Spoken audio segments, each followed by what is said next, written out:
the button, by the way. And 5.5 hours. I mean, that's rough. Yeah, it is rough. Welcome to the Trampled Underfoot podcast show, by the way, because we did just pop up live. It's Mark Lindsay and Eloy Escajedo, and this is the final episode of 2024. Yeah.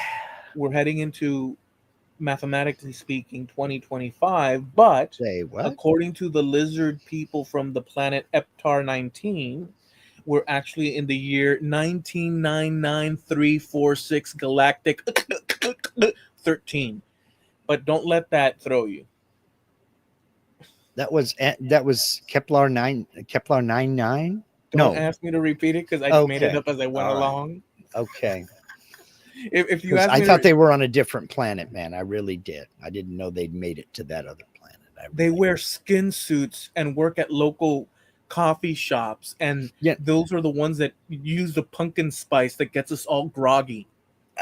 Dude, I knew that pumpkin spice was evil stuff. I've been preaching that gospel for many, many years. And I don't get that because if I want pumpkin spice, you know what I'll do?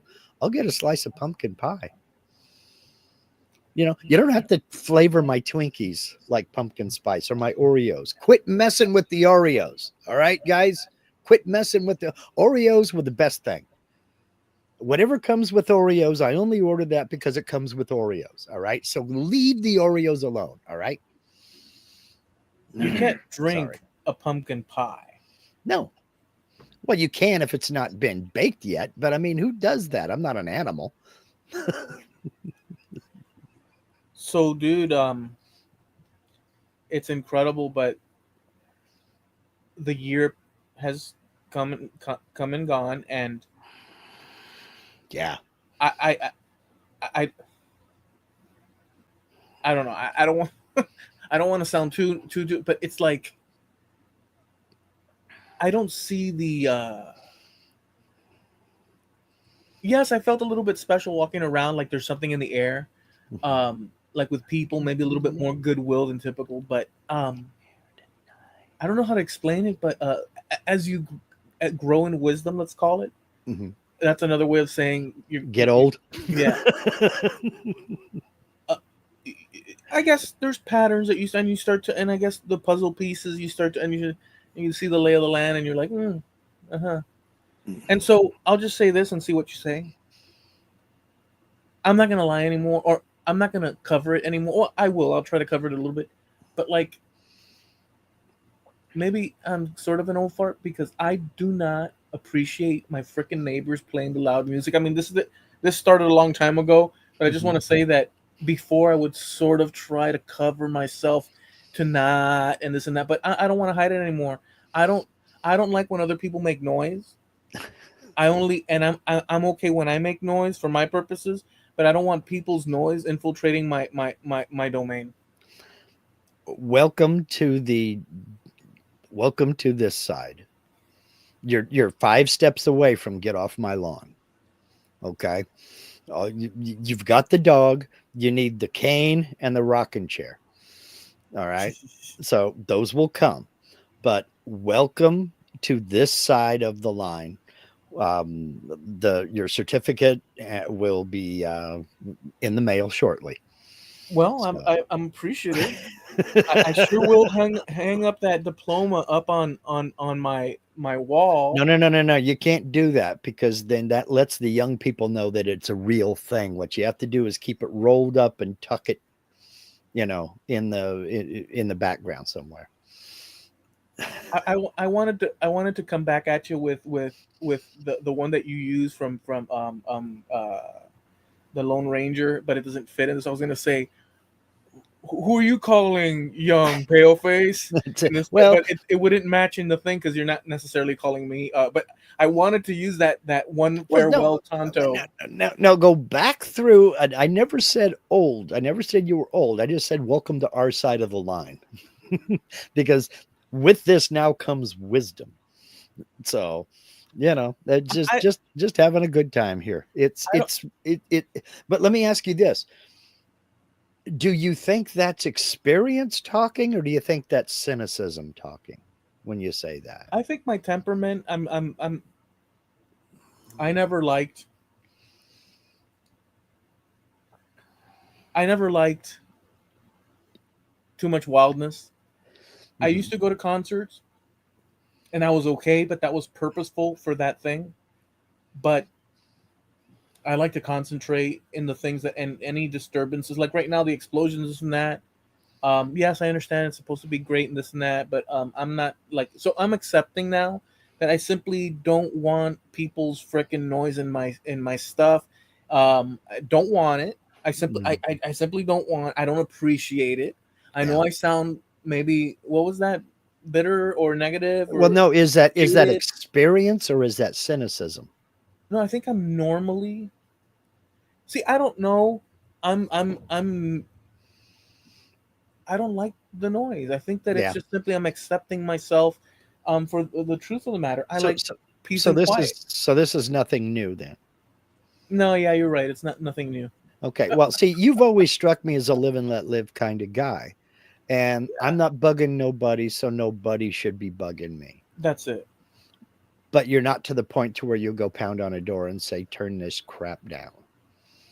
So that's why I was kind of getting at where I and I'm not trying to psychoanalyze or anything, but I think it's experience talking No, I because would if I didn't think that there's a possibility of consequences. You can't go knock on people's doors. I've Mhm, had situations where I've really thought I've done it in the past, mhm, but I'm very careful to reconsider doing or not doing that because mhm, one thing I have learned mhm. is how incredibly dangerous other human beings are.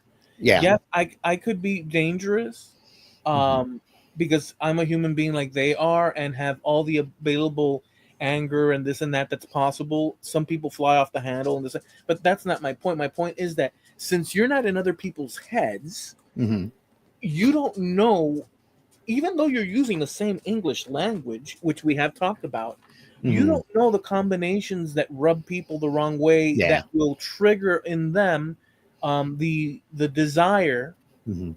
or To need in their retaliate. mind to retaliate in Yeah. very weird ways.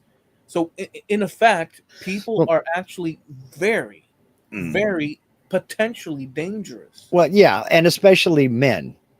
And this can be argued back and forth, and it's a theme for another day because I don't want to be a Debbie Downer. But every time men meet, you meet somebody you don't know. Back in the back of your brain, you are both sizing one another up because as a male, it's just the way we've been conditioned. That there is the potential for violence there.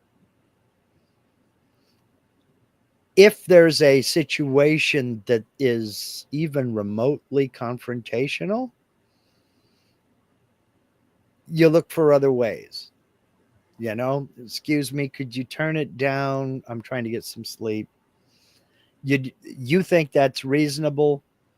Maybe the other person doesn't, especially if they're under the influence of something. So, I get your The point. thing the thing is that I don't label it to just men. I consider women just as lethal, figuratively speaking, Well, by a lot because you don't need to be direct. yeah. You can concoct a series of traps Hmm. that will you can use other people by the skills of the tongue. You can badmouth people. You can use tactics to Hmm. create a path Yes, that it's not will a direct confrontation, but there's always those games in the background. Yeah, right. okay, I And get those are you. very dangerous because what happens is, Yeah. um, if somebody comes up to you, and it's been done to me, dude. I could so many times. And I've been none the wiser because I would never. I've gotten wise to it, but in the past, I was never aware that you could come up to somebody and say, "Hey, you know that Joe?" Like to somebody else, like our work coworker Joe. Joe doesn't do X, Y, and Z, and I've seen him take some stuff. And I don't know what he does with it, but I know that Joe, he's just very suspicious. This guy, and implant an idea in your head. Yeah. That's not true. It never occurred to me that that was an option um, all my life Yeah. because my parents, I guess, it just this it wasn't something. But you know what I found out, that a lot of people, Hmm. I don't know how many, I can't say, but like a lot of people do use that That tactic. kind of stuff. Yeah. A lot of people do use that tactic, and I was Yeah. none the wiser. And once I became aware that a lot of people use that, Hmm. I was like, oh boy. Um, I wasn't taught. Yes, I'm not Mr. Nice Guy necessarily, like whatever. But I'm very direct. Hmm. Um, like Well, yeah, yeah, that's kind of one of those things. If you have an issue with somebody, that issue is with them, and you talk to them. Hey, look, we yeah, need to talk about this, dude. no, I could be savage but direct. Yeah, Like I'll start unbow you don't, tying the package. yeah. Well, you don't play games. I mean, But here's the thing about that: a lot of people don't like that. yeah. Well, and A a lot of lot people of aren't people in a don't like that. position. A lot of people aren't in a position to where they think they can defend themselves against something like that. You know, Well, I'm no if like they perceive a physical conflict is coming. You know. physical or even the psychological or the Mhm. this and that. But I my greater point in this is that um all things being equal, I I wasn't necessarily taught the pitfalls of life. Mhm. I was taught an ancient way Mhm. Yeah. from the early 1900s. I was really taught that, and I actually, even though I saw the Mhm. world outside because I interacted with friends and this and that, Sure. since I was taught in a certain way. Um, you could call it innocent. It wasn't stupid, but it was Well, looking towards the best. Like, dude, last thing I'll say about this, I have been in people's houses mhm. where I have, in order to help and I'm not trying to get any credit for this. Mhm. In fact, I shouldn't even say, but I'm saying it for another purpose. Like, there's no, like, whatever. Yeah. I'm not trying to say it for any, but I've been in people's houses where I've painted their walls, Mhm. repaired their stuff, Mhm. no cost, saw that they needed a Yeah. help, and I just went there and even with my products, Mhm. only to later get repaid in kind by mis- devious behavior. Um, and little by little, it took me half a century. To figure out that people were taking advantage of you. Yeah, that people, yeah. Yeah. Um, and then Well, that's I mean, once you realize that, you're like, oh, okay, all right. okay, that's what it is. Then I'm not gonna lift a finger Yeah. for you. Sorry, can't help you. I got a comment on this here. Jim Dockrell says Mark's been listening to Jordan Peterson. That's one of his ideas, also. That's something my father and I talked about years ago when I was 16, 17, maybe, about aggression and about that's how men think and that's how men act. When you meet somebody, I mean, you learn this in school, whether you realize it or not. Fourth, fifth, sixth grade, you and the next guy on the monkey bars over there, you're sizing each other up, whether you know one another or not, because you know that there's the potential that he's going to come over and steal my marbles and I'm going to have to defend my marbles, or whatever. So, yeah, I mean, but the discussion was about aggression and when to be aggressive and when there's no need. And, bullies and bullying and things like that.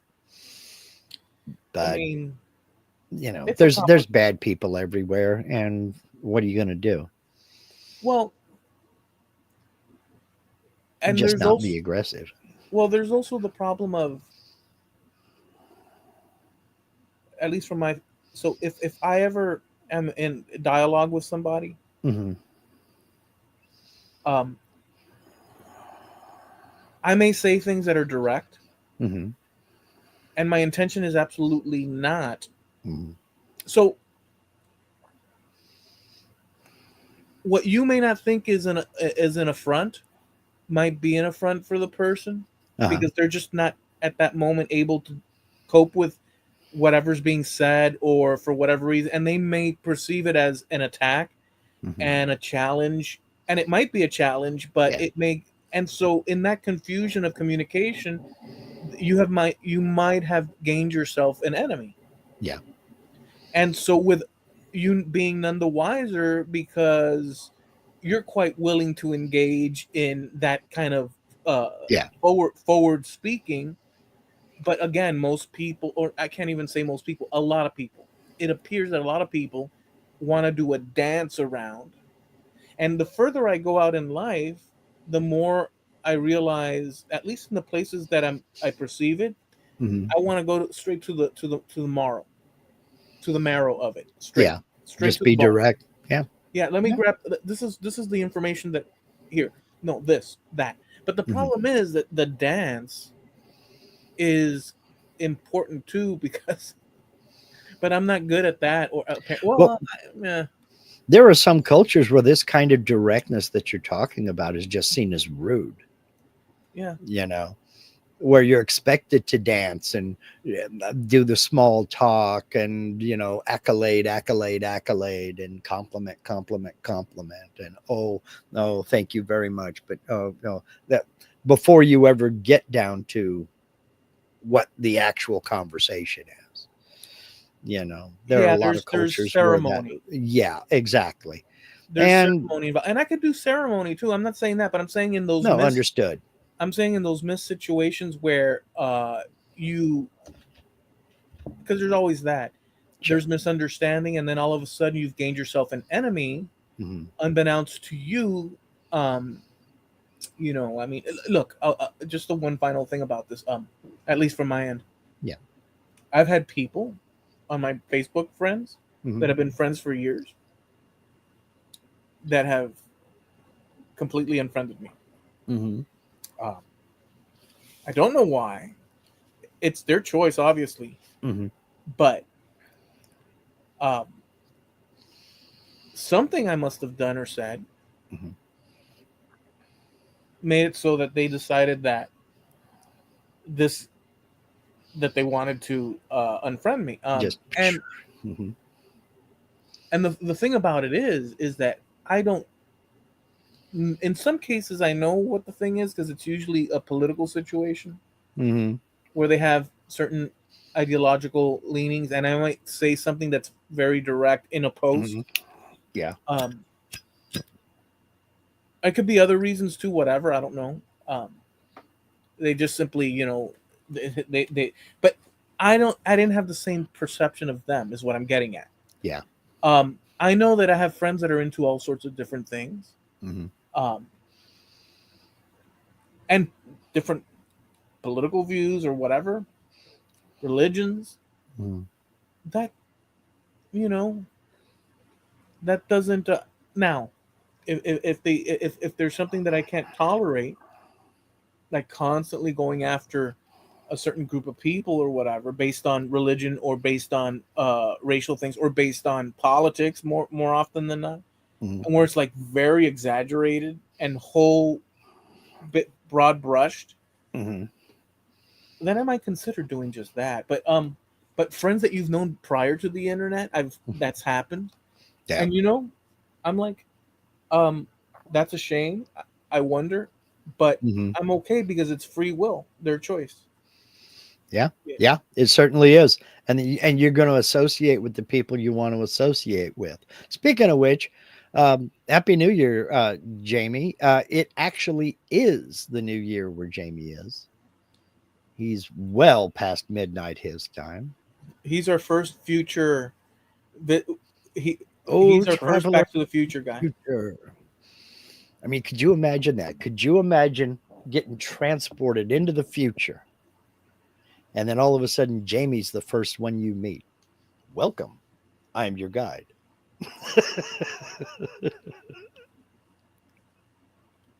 There'll be no smoking on the train ride through the future. Mhm. Don't flush the toilet while it's standing in the station. Now, please have your tickets ready. The usher will. Do they call him an usher? I don't Who's know. In the future, who knows what they call them? They might call him a gentleman's gentleman. and why would assume that in the future a paper little ticket with little rivets on it? Why would I assume that that's even It's a nostalgia week. It's nostalgia week. steampunk So future? yeah, there you go. Take me to the local chip shop. I want a deep fried Mars bar. It's a steampunk future. Oh, by the way, before I guess Oh, because you had a no, but opportunity lost. go ahead, go ahead, go ahead. We were trying to figure out, would he be a guide? Would he be a he would be a page. Oh, Opportunity lost. Jim, score yourself 5 bonus points. so I wanted to. This is gonna be a curveball, but I want to throw it out there. Okay. Whatever, I'm gonna throw it out there. It's I'm gonna just throw it out there. So I enjoy, and I talked to you about this a week ago or something like that. I Mm-mm. really enjoy debates online Mhm. when it comes to things like lizard people and this and that and all Mhm. sorts of things. But I even like the crazy stuff because I like the how are you going to overcome objections when you have this certain and sometimes they have certain reasons Mhm. and sometimes not. But topic at hand, the flat Earth. Mhm. It just so happens that the flat Earth, there's no lack of videos of people arguing that Mhm. and all sorts of crazy stuff. It's fantastical and it's super interesting, but it can get tiring. Yes, I understand. I don't watch lizard people every day, but every now and then I get the How do you know you don't watch lizard people every day? I'm not going to get into that. I don't know. They might be lizard people, um, but it just so happened a millionaire Mhm. got sick and tired of the whole back and forth because of all the bull crap Mhm. that that people were trying to argue and because really the arguments back and forth created problems for everybody because you can make it so that you can't answer even if you're Mhm. whatever the case may be you could still make a good argument and Mhm. cause the other side of the people arguing to stumble Mhm. and the flat earth people were very good at some of them were very good at doing that um, but one of the problems in the flat earth debate world was that if the world is round, Mhm. it would have to be that the sun, as it goes around, as as as we go around the sun Mhm. across the year, Mhm. it would have to be that by the time the sun shows up more in the south, Mhm. it would have to circumnavigate the southern pole Mhm. day and night.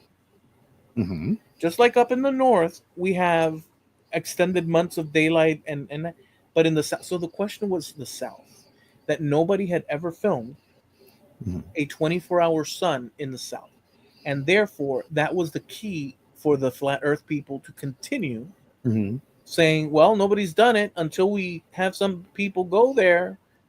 There's no way," and that's valid in itself.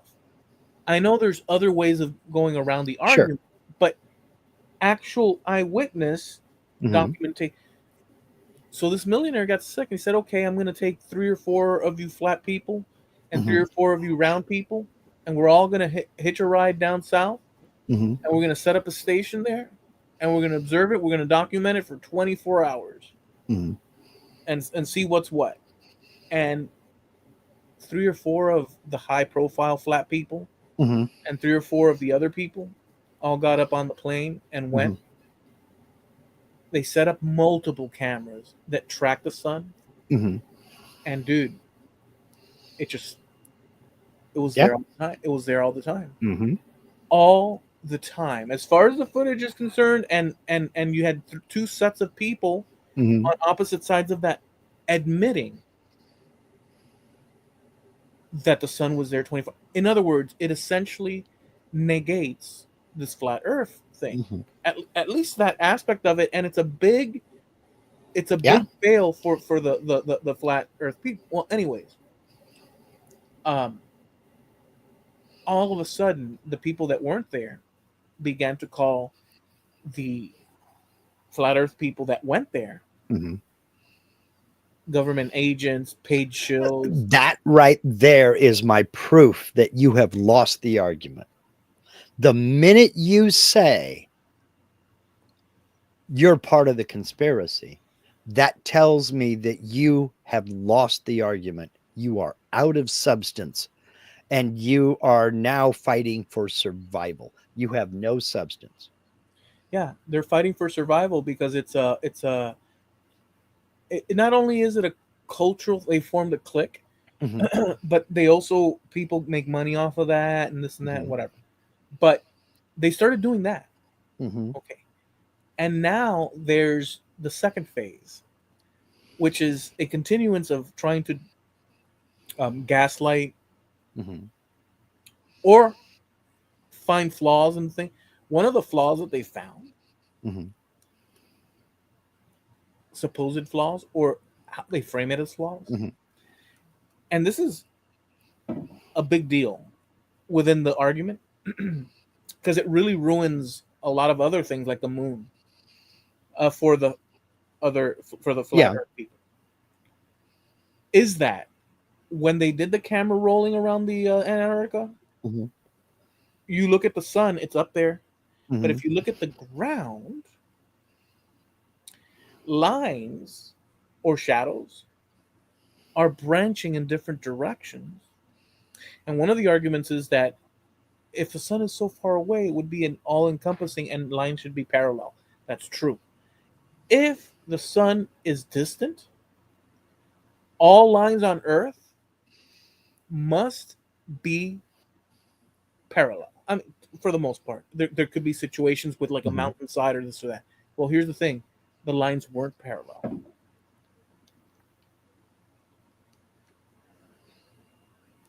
And so they made videos about it. Hmm. And here's the thing, because I always had that question too. Man, that's a good argument. I don't know the answer to that because I'm not an astronomer guy or whatever, so Hmm. I don't know. But I can see that You're talking about shadows and stuff should all be parallel. yeah, if you have a source, a light source that's distant, Hmm. this is as far as I understand the thing. I've got the answer to what happened, but Hmm. just to say in between, Okay. all lines should be parallel. They should not diverge because Okay. you have the sun. Uh, Yeah, you over. have a light source behind me. I'm trying to get my head. You have a light source back here like that. The shadow should be going like that Right. direction It and just kind not of be like the going here. sundials. Okay. Yeah. You can't have a sundial with two dials. Like, let's say you have With two two sundials shadows. Yeah. and they're branching out in two Hmm. directions. You can't have that because what ends up happening is that that's screwed up. That Hmm. doesn't follow the. Wait, let me fix my resolution because my computer's running on basics. Okay, so that's a solid argument. Hmm. So one guy solved it in one fell swoop. Hmm. He said, "Oh yeah, not none of these guys. It's just a separate guy somewhere in the Hmm. United States somewhere." He said, "Oh yeah, let's solve this." And he devastates in this one clip. It's like a Hmm. 15-second clip. Somewhere in middle America, who knows where, parking lot. The sun is setting. There's two light posts in the parking lot, Hmm. fairly apart but quite close at the same Hmm. time. And the shadows are branching into directions. Hmm. And he says, "Look, this is what these people are arguing. Look at the shadows. They're branching in two directions. That cannot be. Hmm. Except," and then magic, dude. If you want to talk about an ass whooping, it's this. The drone that's filming it, Hmm. he starts to lift it off the ground. The light posts are getting like he's Mm-hmm. going up into the sky, and then he tilts it down, and the lines are parallel. Mm-hmm. All of them, the tree lines, everything parallel. The thing is that when you're on the ground, Yeah. you get distortion. Distortion. Yeah, well, yeah, because you're in one point on the ground, and the Mm-hmm. things look like they're breaking away. But if you go up and look at it flat, They're parallel. it's all parallel. Mm-hmm. And so he ruins it in that one fell swoop in such a devastating. And guess what people are saying on that one? He's Oh, part that of it. exactly. He's part of it. Drones don't exist.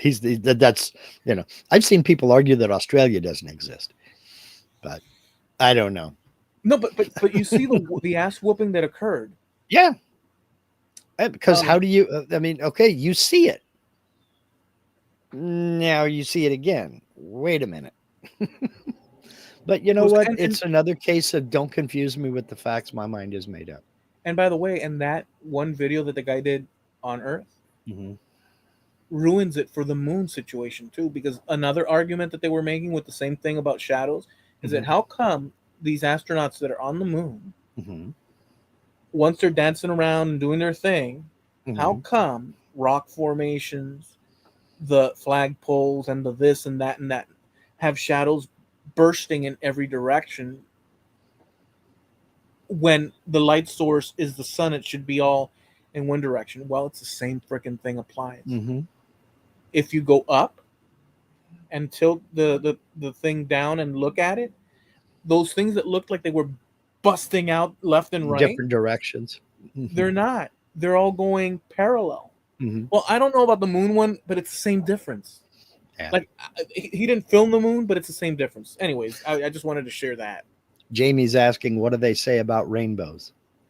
At the end, there's a little leprechaun with a pot of gold that you'll never be able to Yeah. catch. There's a question for you. What do rainbows look like from the other side? I don't know because if the light source, they might look invisible. They might not work on the other side. Well, that's wrong. Well, if the cloud, You're right. no, I don't know if that's true. Is that true? There is no other side because there is no rainbow. If you're standing here, if you're standing there in Miami and you look my direction and you see a rainbow, You're not if going to see I it the other. look, I'm not going to see a thing Yeah, because I because have the atmosphere in front of me. in order to see a rainbow, it's all dependent on your position between the rain and the sun. The sun has to be behind you for you to see that rainbow. Have you ever seen a double rainbow? Yeah, Have you ever seen seen a? a very, very faint triple rainbow. Have you ever Very seen? faint. Have you ever seen a water hose rainbow?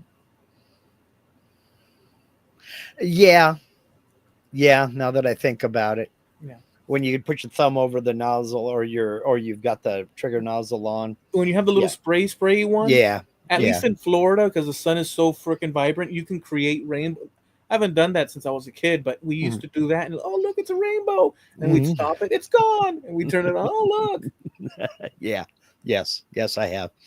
Man, I haven't thought about that in years.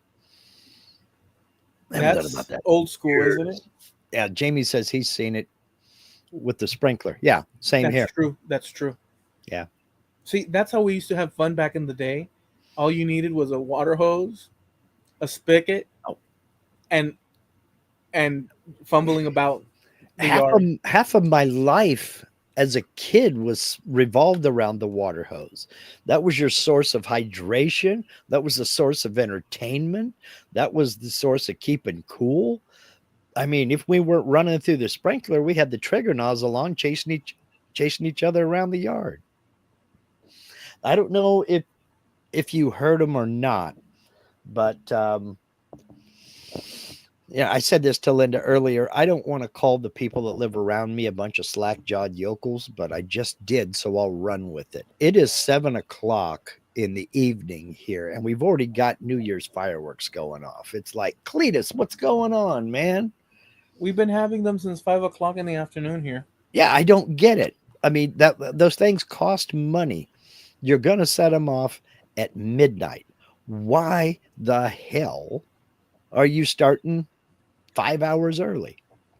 The You other know. day, the other day, dude, same people that are shooting off fireworks I found out Hmm. today because I stepped outside and I saw the thing shooting up from that location. But the other night, a few nights ago, I was walking Vigo, Hmm. and it's a Nicaraguan group of families Hmm. living in a triplex, Yeah.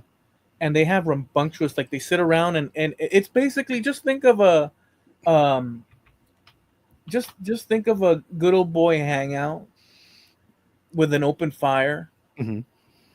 and being rambunctious and stuff amongst themselves. Just imagine that, but Nicaraguan. Um,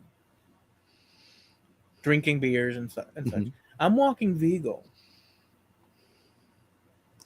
They can't see. They have a little tent, makeshift tent, in their triplex in the middle of the courtyard, Hmm. and they're drinking and laughing loud, and Hmm. it's annoying as hell. But whatever. I'm just walking my dog, Hmm. and as I'm walking, I guess one of the ladies, obnoxious as hell, saw me walking the dog, and we do have a lot of dogs here now. Hmm. And she said in Spanish, that dog better not shit by my truck. Like Hmm. freaking like that without seeing me and Hmm. me her, but she raised her voice loud enough across her little tent area and Passive across the aggressive. passive aggressive. Hmm. And I was like offended. I was like, um, how dare this is what I thought. I said, how dare you? This is what I thought. I'm gonna tell you what I thought, but and I actually walked away with it in my mind because how I'm in my own little world. But this is what Hmm. I thought immediately. You know, lady, I don't know how long you've been here. I've lived here. This is what I thought. I've lived here all my life. I know these streets. In fact, I know the house you live in. I've been there when the people before, literally, I have. The people Hmm. before you, before you were there, I had friends living in there. Hmm. Like, I know how your bathrooms look. Hmm. Like, literally, literally, how dare you? Like, I'm thinking this in my head. And I said, Eloy, come. Like, in a quick succession, I said, well, Eloy, at the same time, it's true. You are walking a dog. There are a lot of dogs out here. And who's to say? She doesn't know you. Who's to say that how many dogs have crapped right in front of her truck and she stepped on it right in the morning and she's sick and tired of it and stuff. And so, but I worked that out as I walked away. But at the same time, I'm thinking to myself, wow, this whole place that I live, this is completely What changed. have you done to my little town? Yeah. Yeah. Yeah. I get that all the time, man. I get that all the time. And and you've just proved you're a better man than I am, because my immediate thought process would have been, well, if he does, don't worry, I'll pick it up and throw it in your yard. No. Oh, I'm sorry. Well, let me. I'm going to give you an opportunity to take that back because the better than I am. I know you're saying it but because I also thought in between that, because now you just made me realize.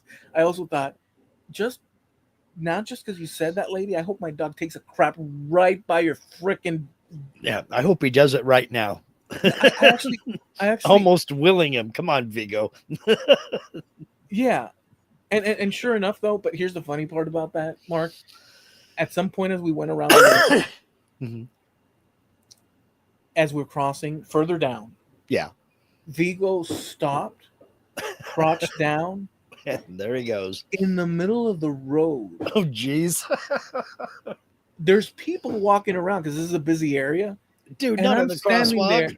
there, dude. And I didn't want to yank him Yeah. because at this point, I prefer him the embarrassment because I want him to take the nicest dump possible because he's Hmm. getting older and this and that.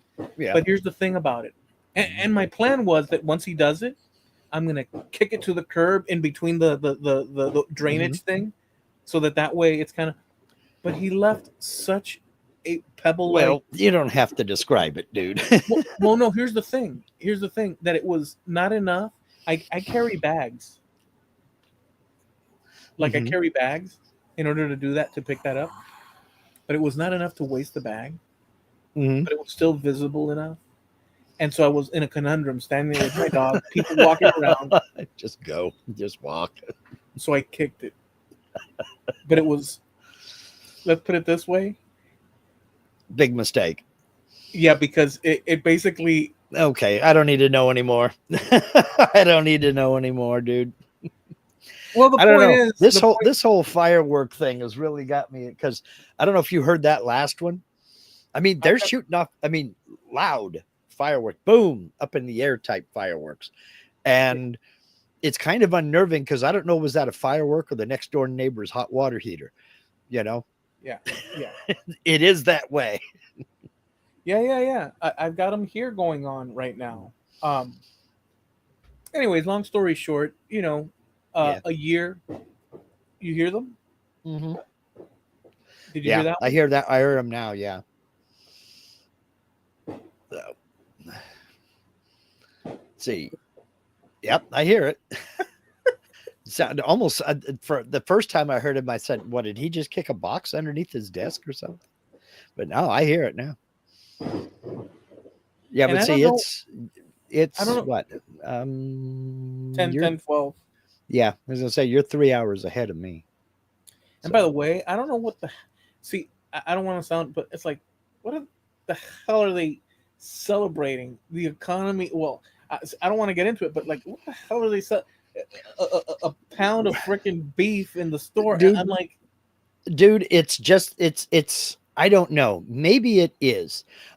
Jamie, we've got Jamie. We ought to throw him a link and have him on because I I, I don't know if this is an American thing or if they do this in the UK or not. And we got Jim in Canada. I don't know if they do this in Canada or not.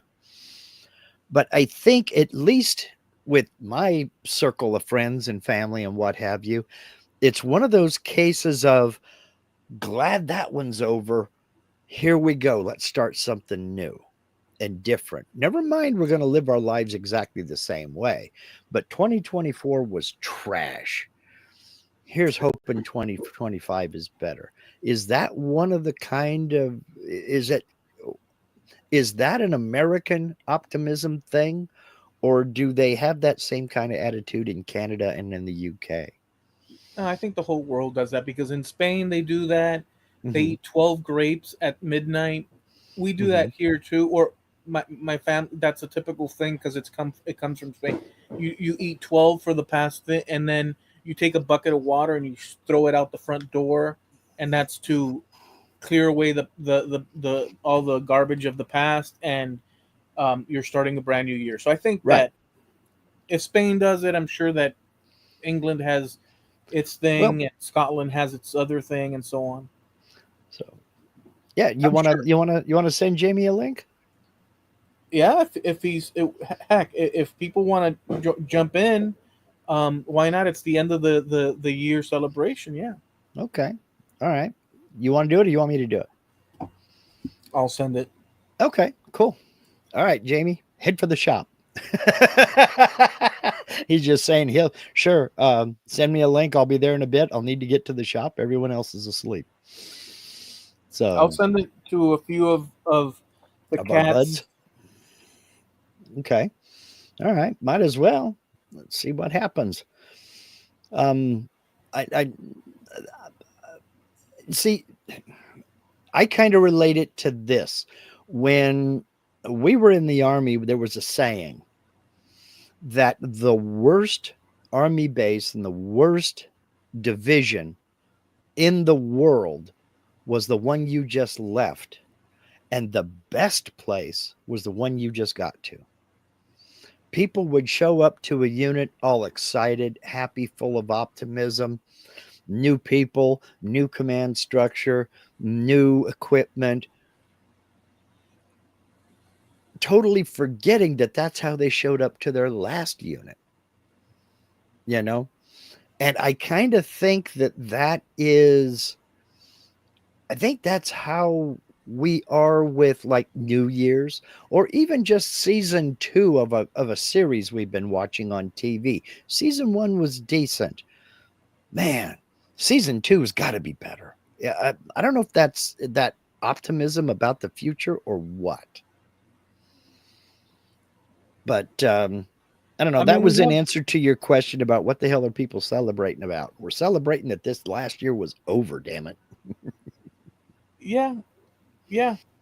Um, I just sent it off to a bunch of people. I guess so. There's optimism. I mean, you can't be.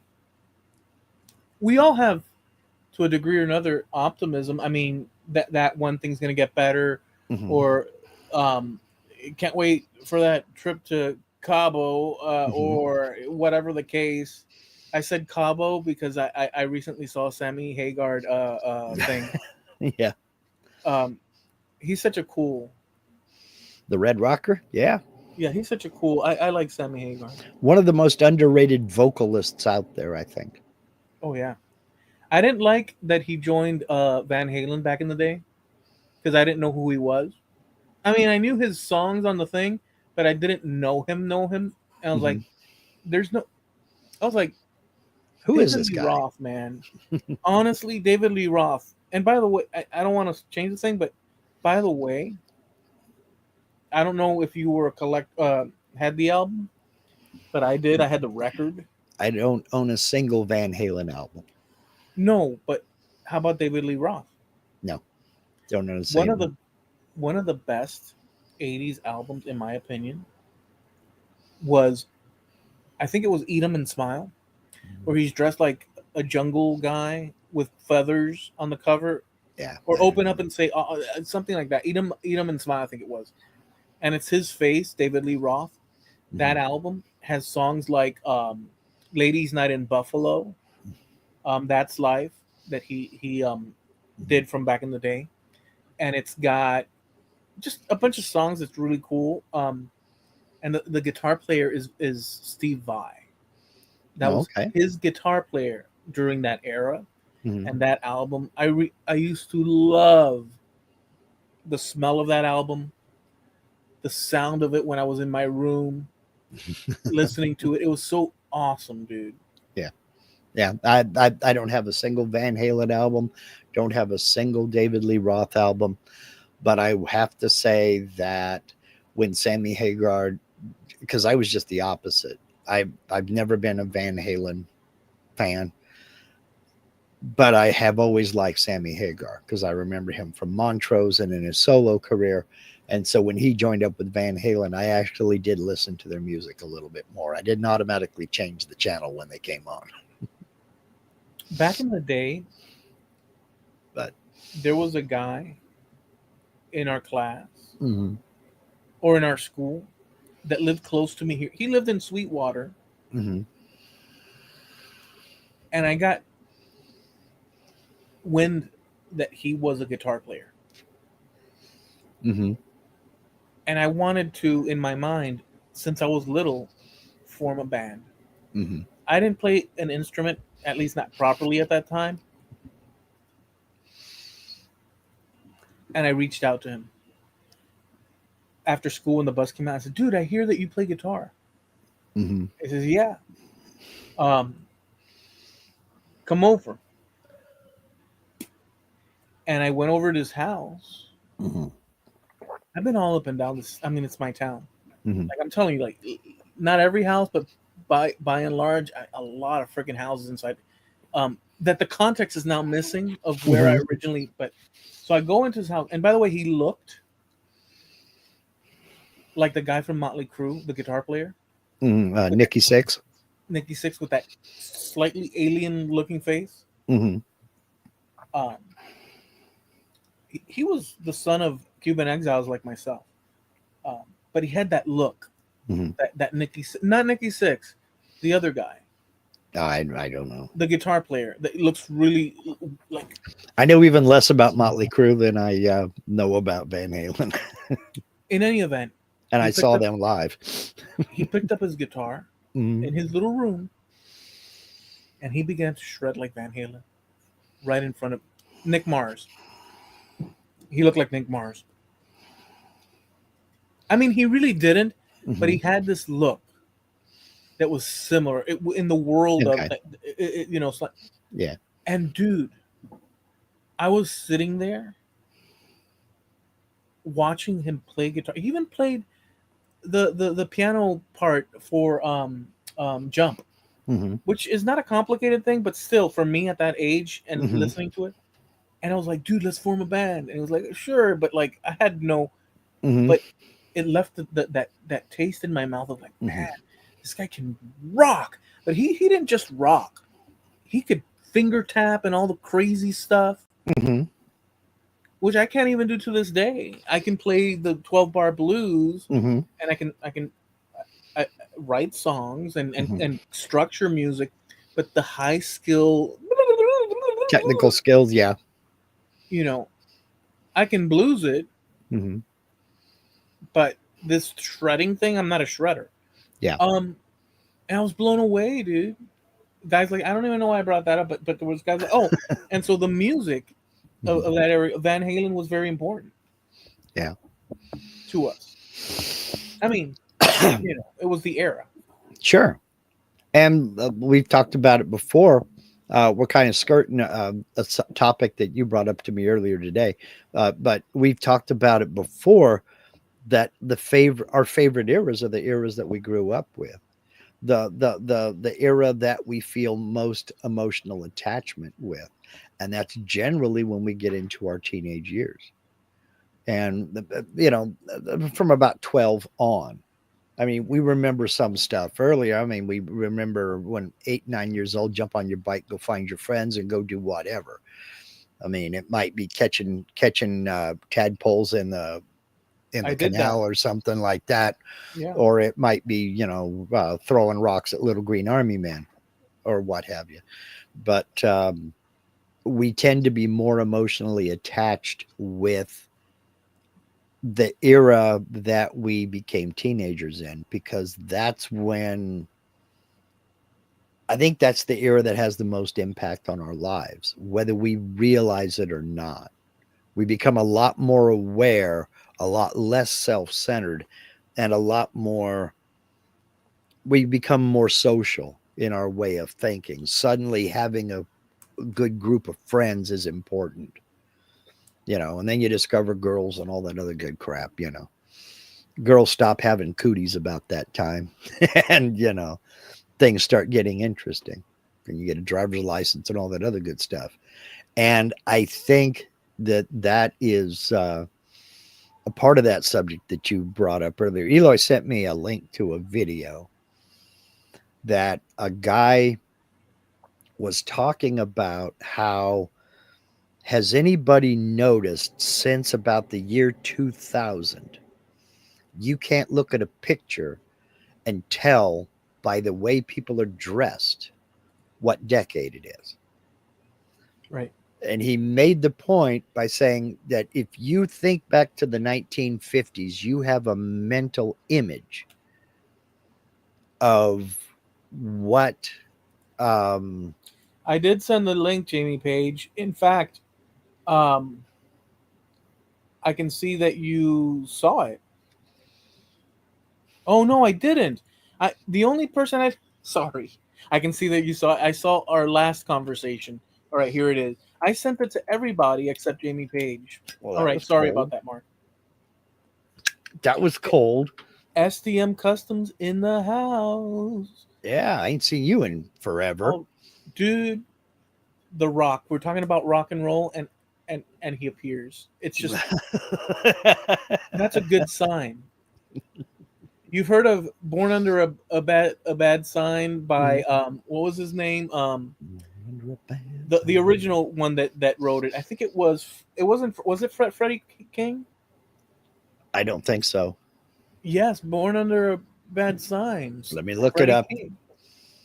The version I remember was Steppenwolf. In any event, this is "Born Under a Good Sign" because SDM Customs Albert popped King. up. Who Hey, was it? Don. JB. Albert King. It was Albert King that wrote that. Albert King. Okay, my bad, Albert King. What's the good word, Jamie? Not bad, not bad. All right, starting to get that Haru beard going, man. Mm-hmm. It's getting there. I know, You right? you look like a New York taxi driver from somewhere. Who knows? The flat cap does it. The Yeah, flat cap yeah. does it. I had to get this. I can't remember if I bought it for a funeral or for a wedding because old age is kicking in. Hey, Jamie Page, Okay. not to say anything publicly, but I haven't got the Cuban genes. no, you're saying that, but can you see to the skull? Oh, I'm sorry, Eloy. I think I'm beating you. This isn't a race. This isn't a race to the finish. Well, they say that when you start going thin up in front, you're a good thinker. If you start going thin in the back, you're a good lover. But if you start going thin all over, it means you think you're a good lover. Yeah. By the way, I certainly think I'm something.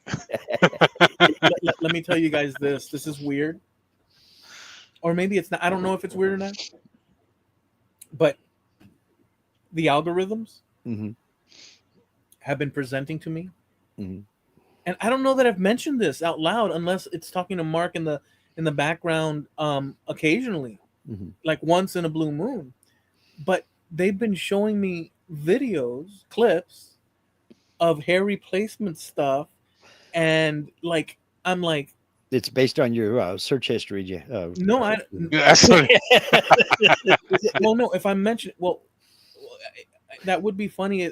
Like, if it were true, it's not true, because I'm not, and if I were trying to hide it, I would not even mention it. So I'm mentioning it in public. But the point is that I am not, but it's showing it to me. Mhm. Is it calculating my age and my proclivity to it? It may very Um, well be. It may be going by your age. Yeah. If you start clicking on them sort of ads, it knows, all right, so he's around this sort of age, Mhm. and then it will start doing other stuff. I mean, anyways, I just found it weird and stuff. And now that Jimmy Page said that, but whatever. But I do have Mhm. entryways here and entryways here, and then it probably looks full from there. Does it look full? Yeah, It looks Yeah. full good. Yeah, that's the the way you fringe comb covers it. I it. mean, yeah, Uh, the uh, way uh, you comb it. I mean, yeah, it's not a well, comb over, but it's harder to see. yeah, but in any event, they've been showing me not tattooing, but like a lot of videos, and I once I see one, I do continue watching. So that is true after the fact. Yeah. But here's the thing: they take these people from the back of their head, Hmm. and then they stitch it into their foreheads, Yeah. Yeah, they in Turkey they do that. and then it just grows. Hmm. That's what they claim, Yeah. hmm and it's like crazy. Yeah, Yeah. Crazy. implants. I think there's a few famous people. Wayne Rooney was one of the first people to do it. The soccer player. Hmm. Jimmy He was Carr, one the of the first. comedian. hmm Have you seen the Yeah. jokes? Like, who was the remember the one guy that it was the Three Stooges, I think it was, or some other that he'd pull the rug, and then he'd slap, "Bah, bah, bah, bah, bah, bah," and then he put it back on, and they keep, Yeah. whatever. We were talking earlier, Jamie, about this thing where Eloy was wondering what the hell's going on. Why are people celebrating this? And I was wondering if it's an American thing or if you do it over in the UK. It's more a case of we're glad that that shit's behind us, and now let's see, maybe this one's gonna be better. Yeah. You know. I don't know what's going on with the UK at the moment. Our government is just it's ruining everything, and I don't think at the moment the UK hasn't got a lot to look forward to at the moment with our government the way it is. Uh-oh. It almost seems like they want to kill all the older people off. They've taken a lot away from all of the older people. It's hard to say a lot of nice things about getting cancelled. In all honesty, Yeah. Yeah. it basically wants to let in all of the people that aren't British for starters and give them everything and take away everything from like the winter fuel payment for the elderly and all that kind of stuff. Benefits from the the people that live in the UK and all that kind of Mhm. stuff, and raise prices to people to just where people just can't live anymore. Yeah. You know, it's crazy. So although yes, we're into a new year, and they say look forward to the new year and get rid of the bad and into the new and blah Mhm. blah blah. It's just people in the UK they're just done with it. Yeah. I think that's the attitude at the moment with everybody. Yeah. You know, so We got a lot of that pessimism here too. I've watched it. I've refrained from commenting on it because, yeah, I kind of you keep know, myself to myself and try uh, not to say a word.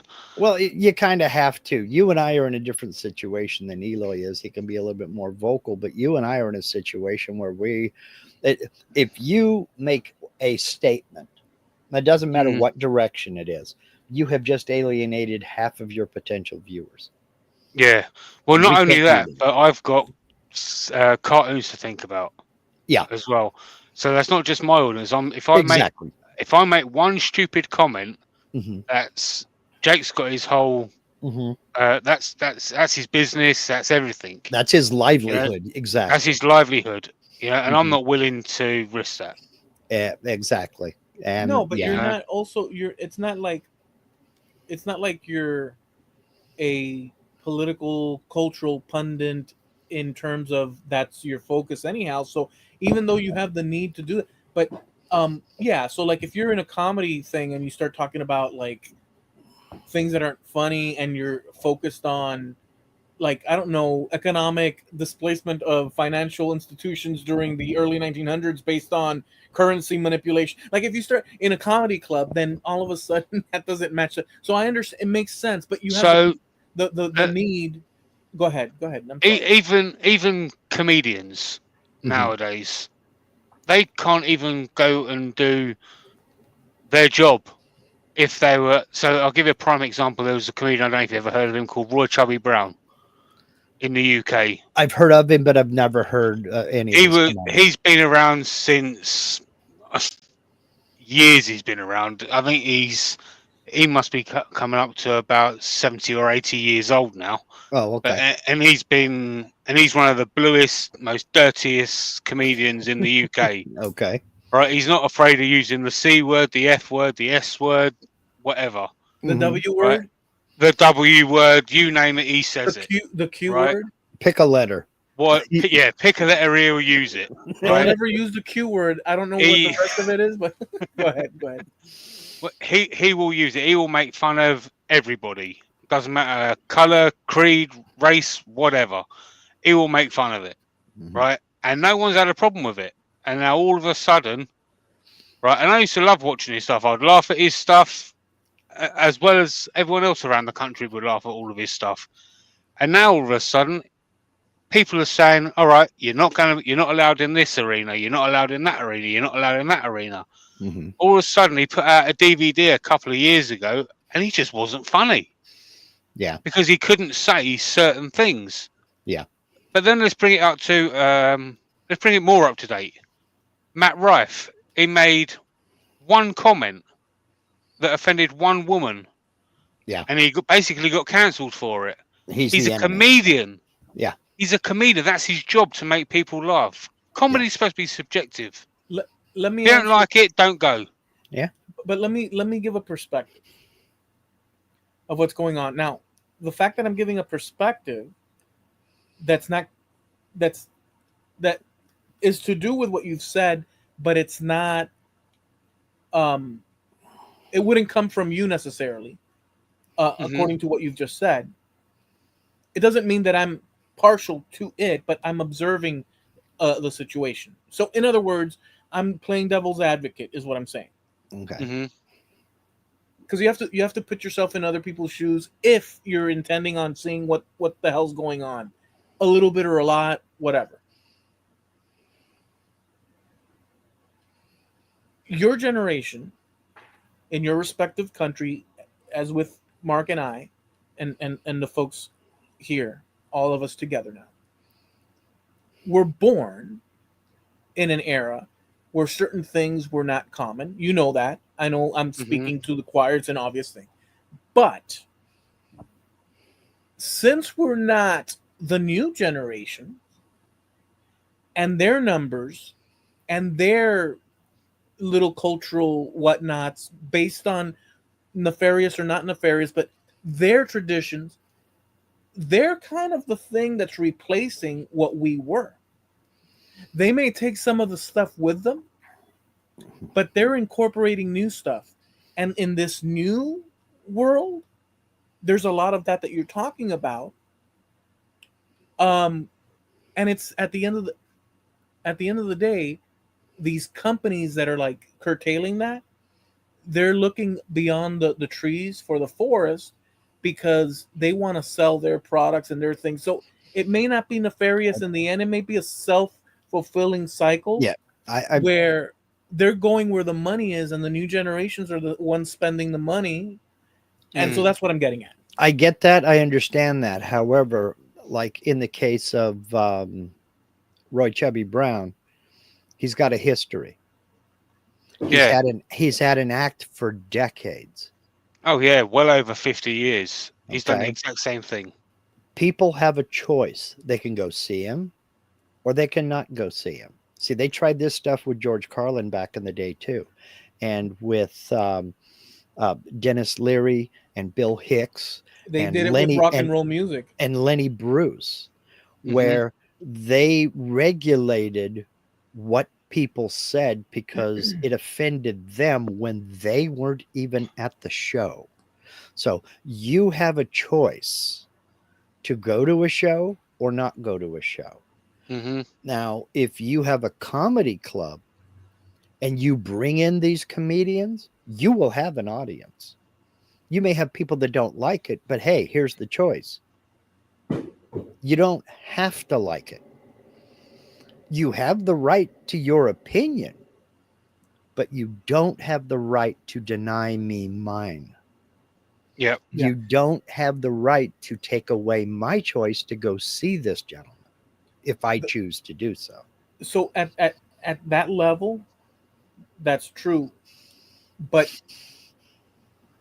if the tides move in the direction of that set of Mhm, jokes or that set of ways of looking at the world or behavior, whatever the case, mhm, if the population at large begins to lean away from certain things that we found okay or appropriate in its respective locale, be mhm. it a comedy club, the things we thought and existed that were normal to us then, Yeah.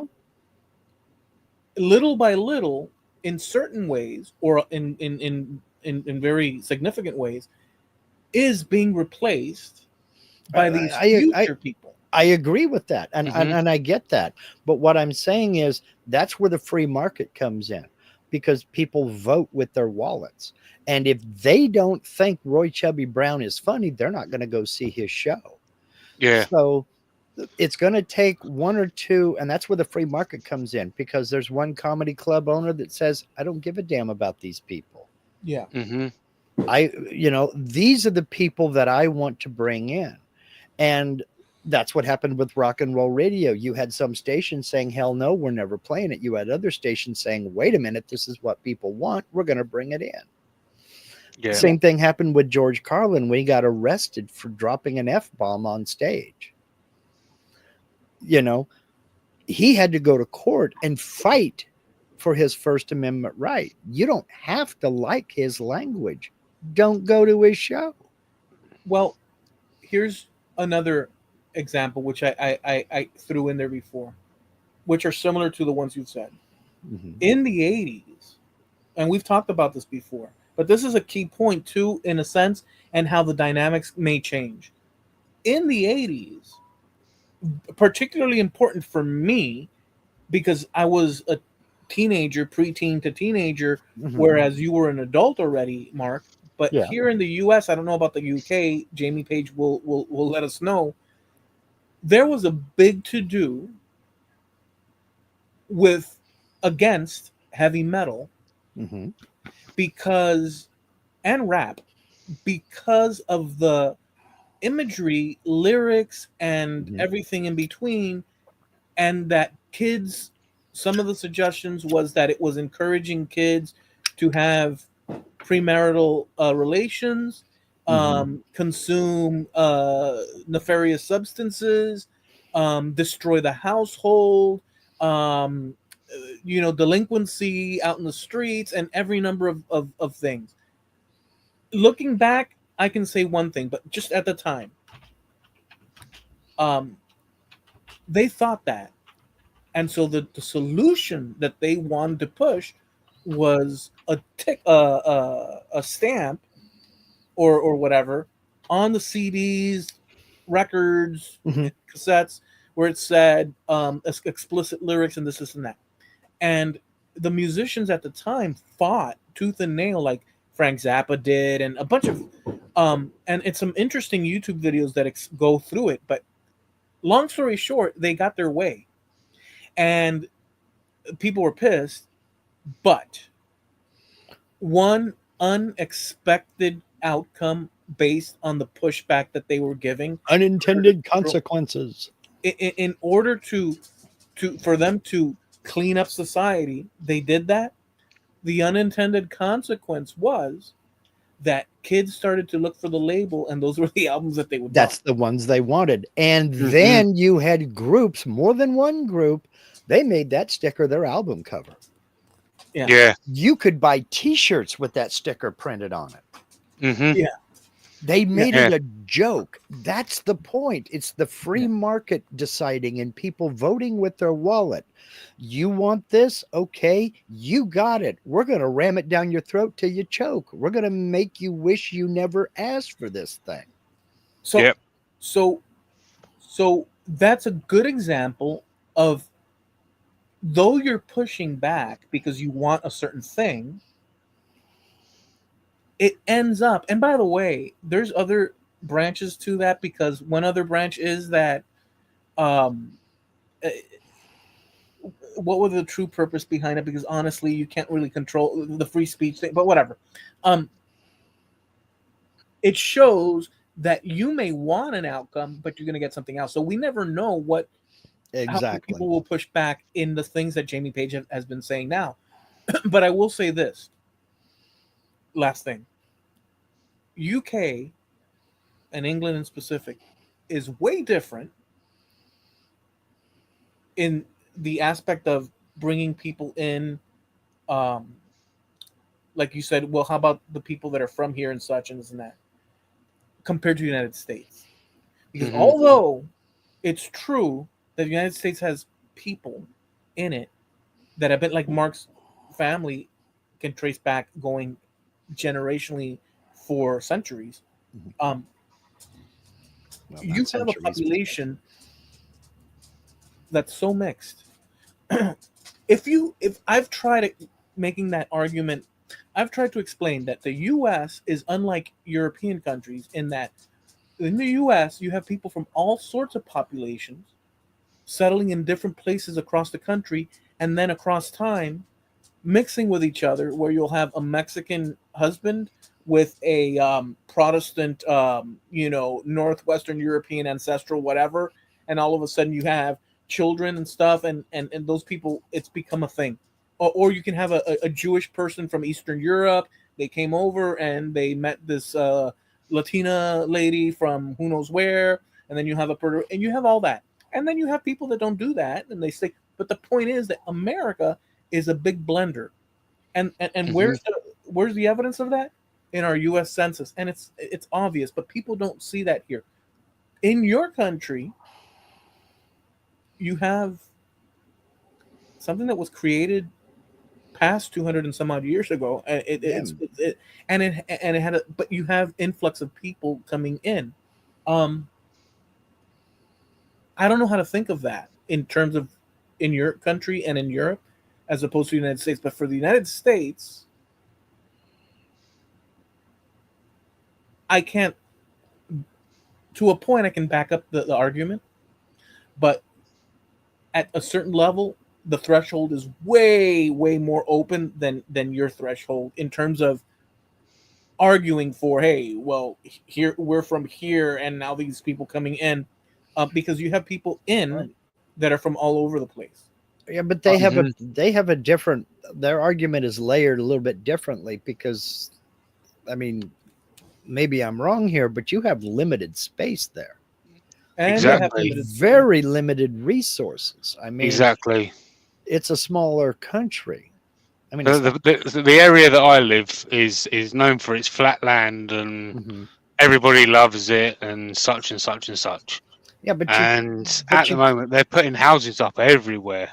but you can't build out. You have to build up, and Exactly, there's just not enough place that's the to problem. put.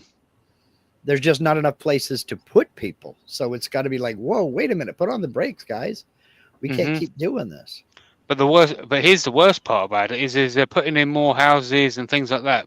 But there's no houses for anyone to live in, and it's Mhm. getting harder and harder for people to afford a new house.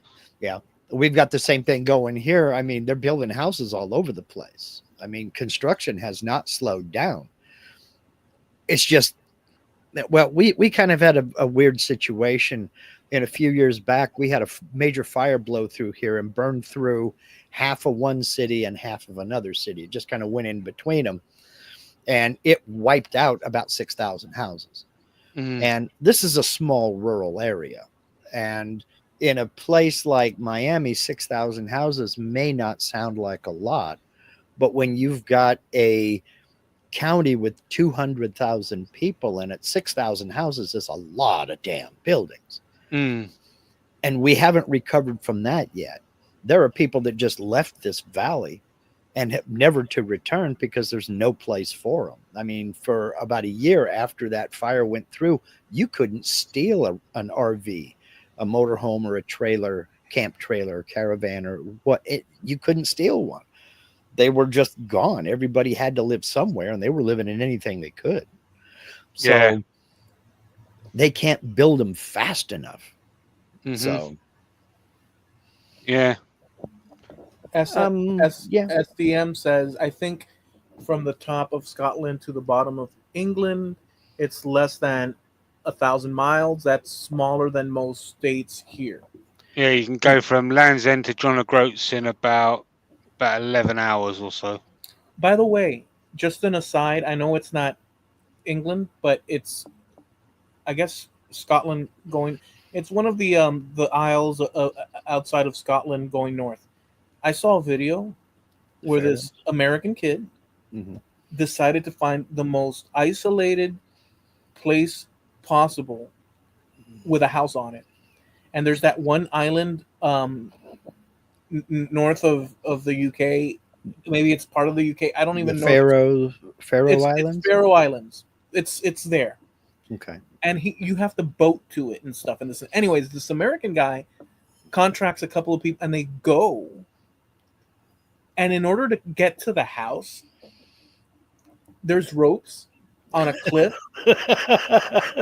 and you have to fricking climb up the side of it. And once you reach there, you see them getting up and stuff. And then there's that house, and they go to the house and they stay overnight. And I never knew this, and I wish I knew the name of the actual island and house and this and that. But maybe you might. Um, the house exists there because bird scientists wanted to study specific birds. So it was built back in the 80s or earlier. I don't know when, but whatever. It's one house in this huge mountainous. It's a flat plain of grass. It looks like a scooped out side of ice cream, and the house is sitting in the middle of this island with all this torrential wind and whatnot. And inside, it's all wooden and nice, and they have food and this and that. It's great. And I was blown the hell away because I had always wondered, man, how about this? Nobody lives there, but people go to study it and whatnot and this and that. And then that evening on radio, they said, "Look, the sea's going to be nice tomorrow. You might consider having us pick you up because it's actually dangerous. If not." And so they agreed and they got back on and they left. But I just blown away by that. Empty, one house. Yeah. Hmm. How bad do you hate people that you got to move out to that? Yeah. You know, that's the ultimate get off my lawn. Yeah. Yeah. Yeah. I not My only sister- moved out to the middle of nowhere, I moved to a place it's difficult to get you just so you won't come.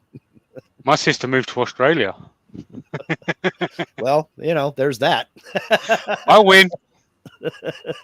Yeah, but that's populated. Yeah, but that's also everything in Australia is trying to kill you.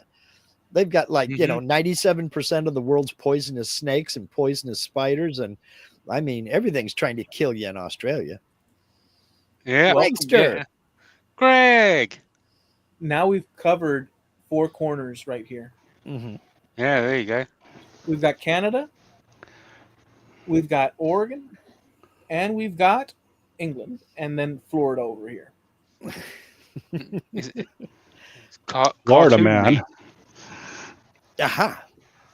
Cartoon Jamie. Yeah. They're gonna have to get some more paint on that beard. Or some more beard I on know, that right? paint. One of the two. Yeah, it was a bit short when I had that done. Mark, did you Sir. hear a couple of your neighbors died of exposure A in couple of my Oregon? neighbors? Yeah. They're from Oregon. Well, we all know each other, so yeah. They were out looking for Sasquatch and they got Yes, lost. I did hear about that. I did hear about that.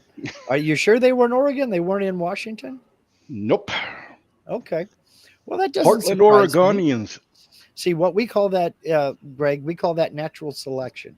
Yep. I consider it a little bit of chlorine for the gene pool. There you go. I'm gonna throw this out there. Well, there's 2 things, but now that there's just to see, but one of them was gonna be AI, but I mean, the drone things that were flying around. Mhm. There were some people. Actually, let's mix the 2. I can't tell. I've told Mark this before. We've talked about it. I can't tell what we see on the screen Mhm. for sure when it's like a report, whether it's slightly manipulated, not manipulated, or a lot manipulated. How would I know at this point in time, especially with AI doing, like, I just clicked on Facebook for a second and I saw an AI 4 images of the cast of Star Wars working at McDonald's, Yeah. looking as if it's really them working at McDonald's. And it's May the fries be with you. yeah. I'm all for it, man. I think, see, now that kind of thing is fun. That kind of thing is funny. But we get it. It's a joke. We get it. How many people are going to be, oh man, how far have they fallen? Yeah, well, but what about things that are slightly like it seems like it's news, but it's them having a laugh at the public at large, and the public at large says, "Oh well," and it spreads like wildfire. But we don't need AI for that. Well, We that's don't need true. AI for that. We got people that do that now. I'm glad Jamie's here, and I'm glad you're here too, Greg. But I'm glad Jamie's here because I'm going to put this over on the Trampled Underfoot podcast Facebook page. I sent you a link to this video a few days ago. I don't know if you watched it or not. It's on a channel called Fern. And it's the only video of theirs that I've watched, really. I don't know. I've not gone back and looked at any of their videos. But it's called The Weirdest Hoax on the Internet. And I sent it to you. And this was done in the UK. And it's frickin' hilarious. I didn't see it. Okay. Did it have to do with precious stones in a stream and somebody digging them out? No, it had to Okay. do with the electric toaster. There was 2 guys, they're college students, they're engineering students, and this was in 2012. They're in a class, and the professor was doing a lecture on verifying your sources when you're doing research. Verify your research. And he flat out says, and I brought this up because you and I were talking about it a couple of weeks back, talking about using Wikipedia as a source. And he said, no, do not rely on Wikipedia as a source. You can use it as a starting point, but don't use it as a source. The problem is everybody can edit it and anybody can get on there and claim they invented the electric toaster. Well, that put an idea in a guy's head. He said, why don't we do that? Why don't we go online? He said to his buddy, his fellow student, why don't we go online and let's make a Wikipedia page? And we claim inventing the electric toaster. One of these guys' name, the only name he gave out was his name was Alex. And the other guy was Alan McMasters. So they came up with a guy named Alan Alexander McMasters. And they created a Wikipedia page and said he was born in 18 whatever. And he invented it in early 1902 or something like that. And he invented the electric toaster. And then they decided no self-respecting Wikipedia page can go without a photo. So this guy had his girlfriend do up his hair in a late 18th century style. And he kind of did a semi-profile shot with his nose in the air like this. The problem was they didn't have any 19th century clothing. So he brought it into Photoshop and he made a rip. So you only saw his head. You couldn't see any clothing. And then he doctored up the rip and put a whole bunch of black and white filters on it and posted it. And he says, and this was a crappy picture. There's no way anybody would believe this picture. But then they posted it and it went up live. Then a month later, he was reading in the Mirror. I don't know if that's a trusted newspaper. Yeah, I won't say trusted, but it's a newspaper. Okay. Well, they had an article that said these are some inventions invented by Brits that changed the world.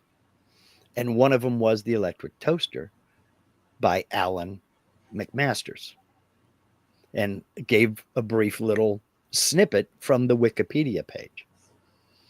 And the real Alan McMasters said, oh, this is too good. We got to go do a little bit more doctoring. So they did. They went back to the Wikipedia page and they made up a story, a backstory for this guy. And then they used that. They added that article from the Mirror as a source. And they made up stories about, yes, he was an engineering. He graduated with a degree in engineering from Edinburgh University. He's a Scot who he not only invented the electric toaster, but he also invented and implemented all of the lighting for the London Underground.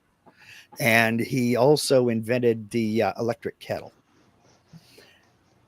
And then all of a sudden, there was another article on it.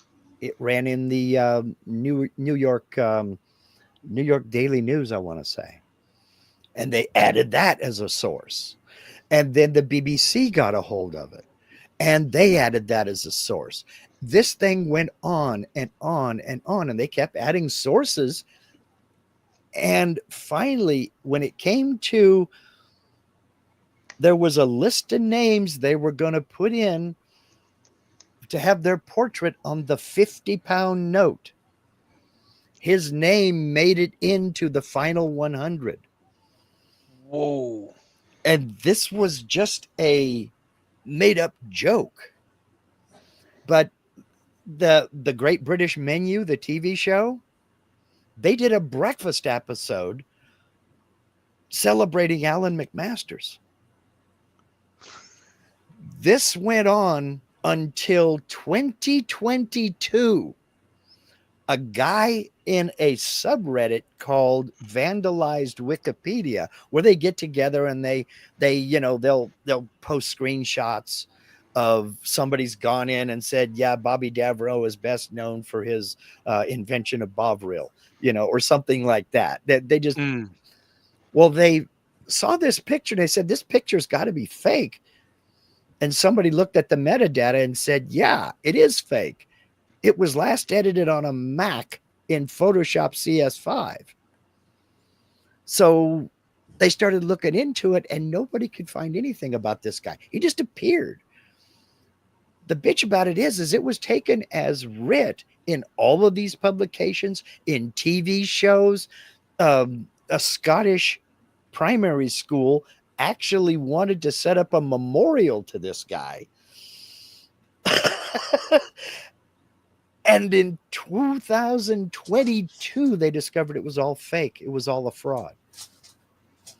They Wow. pulled down that article. They put a big old banner on it saying, "We think this is a fraud." And now if you go to Wikipedia and you look up Alan McMasters, there's a long Wikipedia page about the Alan McMasters hoax. But it lasted for 10 years. That's crazy. The funny part of this. But because they kept putting all of these sources in, people were taking, well, it's got to be true. Look at all these sources. Not realizing that the sources came after the thing was published. Well, so a couple of things come to mind. That can be replicated in other ways, and then people. Yep. But what comes to mind is, and it's probably been replicated in the past in different ways because it's fraud, right? It's but it's the thing that popped into my head when you were telling the story is that it's the difference between Netflix history and people, how they react to Netflix history, meaning pop history documentaries that aren't really working on they're doing docudramas. Yeah. They're doing a dramatization of a story, so it's based on the characters of this real life event.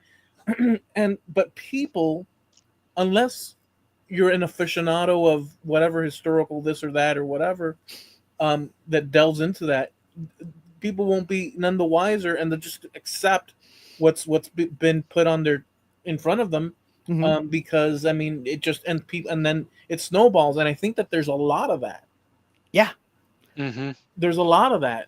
You know, they call it circular reporting. It's a lie chasing a lie chasing a lie, because the backstory they made up for this guy was just totally unbelievable, and they made it unbelievable on purpose. Nobody who thinks would believe this crap. You know, he came up with the idea for the electric toaster while drinking while half a bottle through a bottle of whiskey.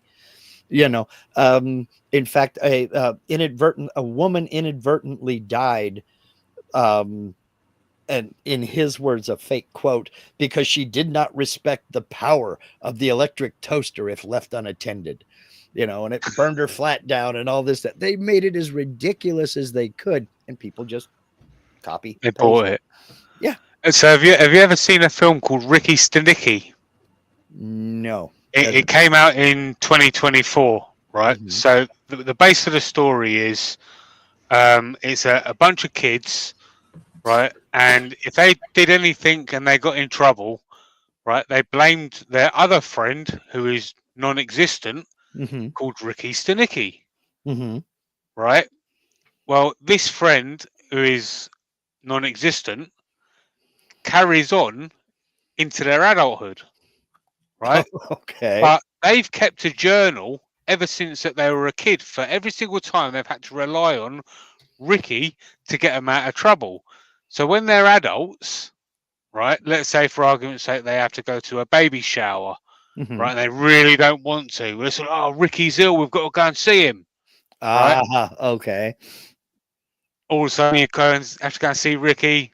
Didn't write that down in the journal. Ricky got us out of here. Or also Ricky's ill. Okay, that's written down. Right. Well, almost right towards the end of the movie, they're at a situation, this group of friends, where they have no choice, where they've all got to be in one area at one time. So they're like, what do we do? Yeah. Well, they have to go and hire somebody. So they have to give them this journal. And they have to so they hire someone to study this journal to play Ricky Stenicki. It is one of the funniest films you can ever watch. It's so funny. I just found it. That's from this year. Yeah. John Cena, Andrew Santino, Zac Efron. Man, there's some good names in here. I might have to check it out. It is really, really funny. I might have to check it out. That looks like a fun premise. Yeah, it's really, really funny. I might have to check that out. So my point in bringing this whole thing up is we don't need AI to create, havoc like that. We're more than capable of doing it ourselves. I think AI just makes it a little bit more, I don't know. It's easier to doctor photos, Hmm. but and maybe even use deep fakes for video or something like that.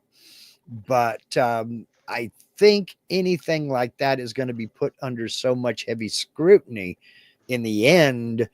I think that especially if we're talking about a celebrity or what have you, Yeah. you know. I mean, when was the last time you actually uploaded a video, Mark, as opposed to doing a live or anything like that? The last time I uploaded a video was just after the 1st of November. Let's see, when did I upload that? November 2nd. So I don't know if you've noticed now, but there's a thing on there that is basically like, is there anything that you've got to tick something when you upload a Mhm. video Yeah. that basically says, are you trying to defraud anything, like Yeah. make something that isn't what it's supposed to be Yes. intended and all that sort of stuff. Is this altered content? That's the Yeah. word I was looking Yeah. for. Yeah. Yeah, that's Yeah. they've had that up for a while now. I think I want to say I noticed it in September or October. You Yeah. have to click the more thing, and then it goes down, and then there's that's the next one under the more Hmm. link that you have to click. Is Yeah. any of this computer generated or any of this altered using Yeah. any kind of technology? Yeah. Now, how many people click that little button? I don't know. Hmm. But, I guess my whole point is we do good enough on our own with Not to need it. hoaxes and what have you that I don't know that we really need. If AI went away tomorrow, I think we'd still get by. Yeah. you know, Yeah. It is. It is kind of scary of where it is at the moment. So where it's going to be in the next 5 to 10 years, Mhm. it's a bit worrying. But Well, I don't think it's going to take over anytime soon. it's taking over certain areas. Like for instance, school teachers will flat out say that they get the exact same report probably 50 times, Oh yeah, you know, Chat GPT. because everybody using Chat GPT and they can basically lay out all these papers and say they're all the same thing.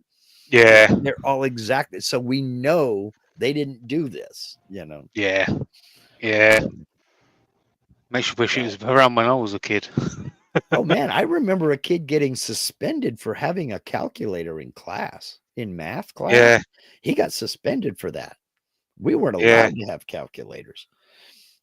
And Nah. then my grandson in school is telling me, "Oh no, I have to have a calculator. They require it." And I'm like, "What, bastard?" Yeah. Yeah. I had to get a calculator. Yeah, It but was that like, was a scientific calculator. You can never figure out how to work it. that's it. It had so many buttons apart from the normal 9 Mhm. buttons or 10 buttons, I should say. So Yeah. that's what I needed a calculator. 9 buttons. Well, their logic Plus was the other ones. you're not going to have a calculator with you everywhere you go. Really? Yeah. We're not. Yeah. Of course, That's who it. could foresee this coming, but Yeah. shows how right they were. Yeah. And a camera and a phone. Uh-huh. y- So I You just know. what bought a camera with AI in it. And Well, there's that new thing now, isn't there? It's what's it called? It's called Google Speech or something like that. We can sit down and have a conversation with it, and it will talk back to you. Hmm. I guess it's for people that's got no friends or something. I don't Yep. know, but it will sit. It will literally sit down and have a conversation with it. I saw it advertised on TV. It's all like, never say, "Do you know about soccer?" Yes, I can talk to you about soccer. Do you know about movies? Yes, I can talk to you about movies. For I'm the um, all like, people that what? have no real friends. I found Yeah, a website that I had to explore a little bit. It was called the Museum of Failure. And they keep all this stuff and they're looking for more things, for people to send them failed of just about anything. Everything from the Edsel down to they were talking about personal robots. And Mm. one of them was a robot just like that you plugged it into an internet connection and it would talk with you. Mm-hmm. But what they found out was, number one, they're too damn expensive. Most people couldn't afford them. And the people that could afford them and did get them, they found the things to be a pain in the butt. And once the novelty wore off, they never used it. And it was a big waste of money. So there were two different companies that made them. Both of them failed and just kind of went away after about a year and a half. Yeah. Yeah. But Yes. we were talking just before you came on, Jamie, that Eloy had sent me this video of a guy talking about since about the year 2000. You can't tell what decade a picture was taken in. You can't tell, is it 2000 to 2010, 2010 to 2020? But if you go back and look at pictures or just think in your mind of what a person from the 50s looked like, you can kind of picture, crew cut, white shirt, maybe a thin Yeah. tie. And then you think about 60s, you're thinking hippie with the peasant blouse and the flower power and all the hair. Mm-hmm. And you can picture a person from the 70s and you can picture a person from the 80s and a picture from what happened when we got to the later end of the 90s. Is it the same there that you can't Oh yeah. tell? Yeah. I mean, I look at some of the pictures now and I'm think, are they ill? Yeah. You know, I see some pictures of like I can picture some pictures of my mum that I've got in my head. There's a picture of my mum when she's standing in Malta and she's got like she's standing next to a motorcycle, and that would have been around the 70s, I think it was, if I'm not Yeah. mistaken.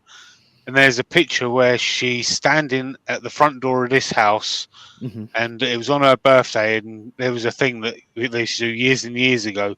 Like where like the crack of midnight, like on someone's birthday, like my dad's brothers or something would come around and just decorate the whole house.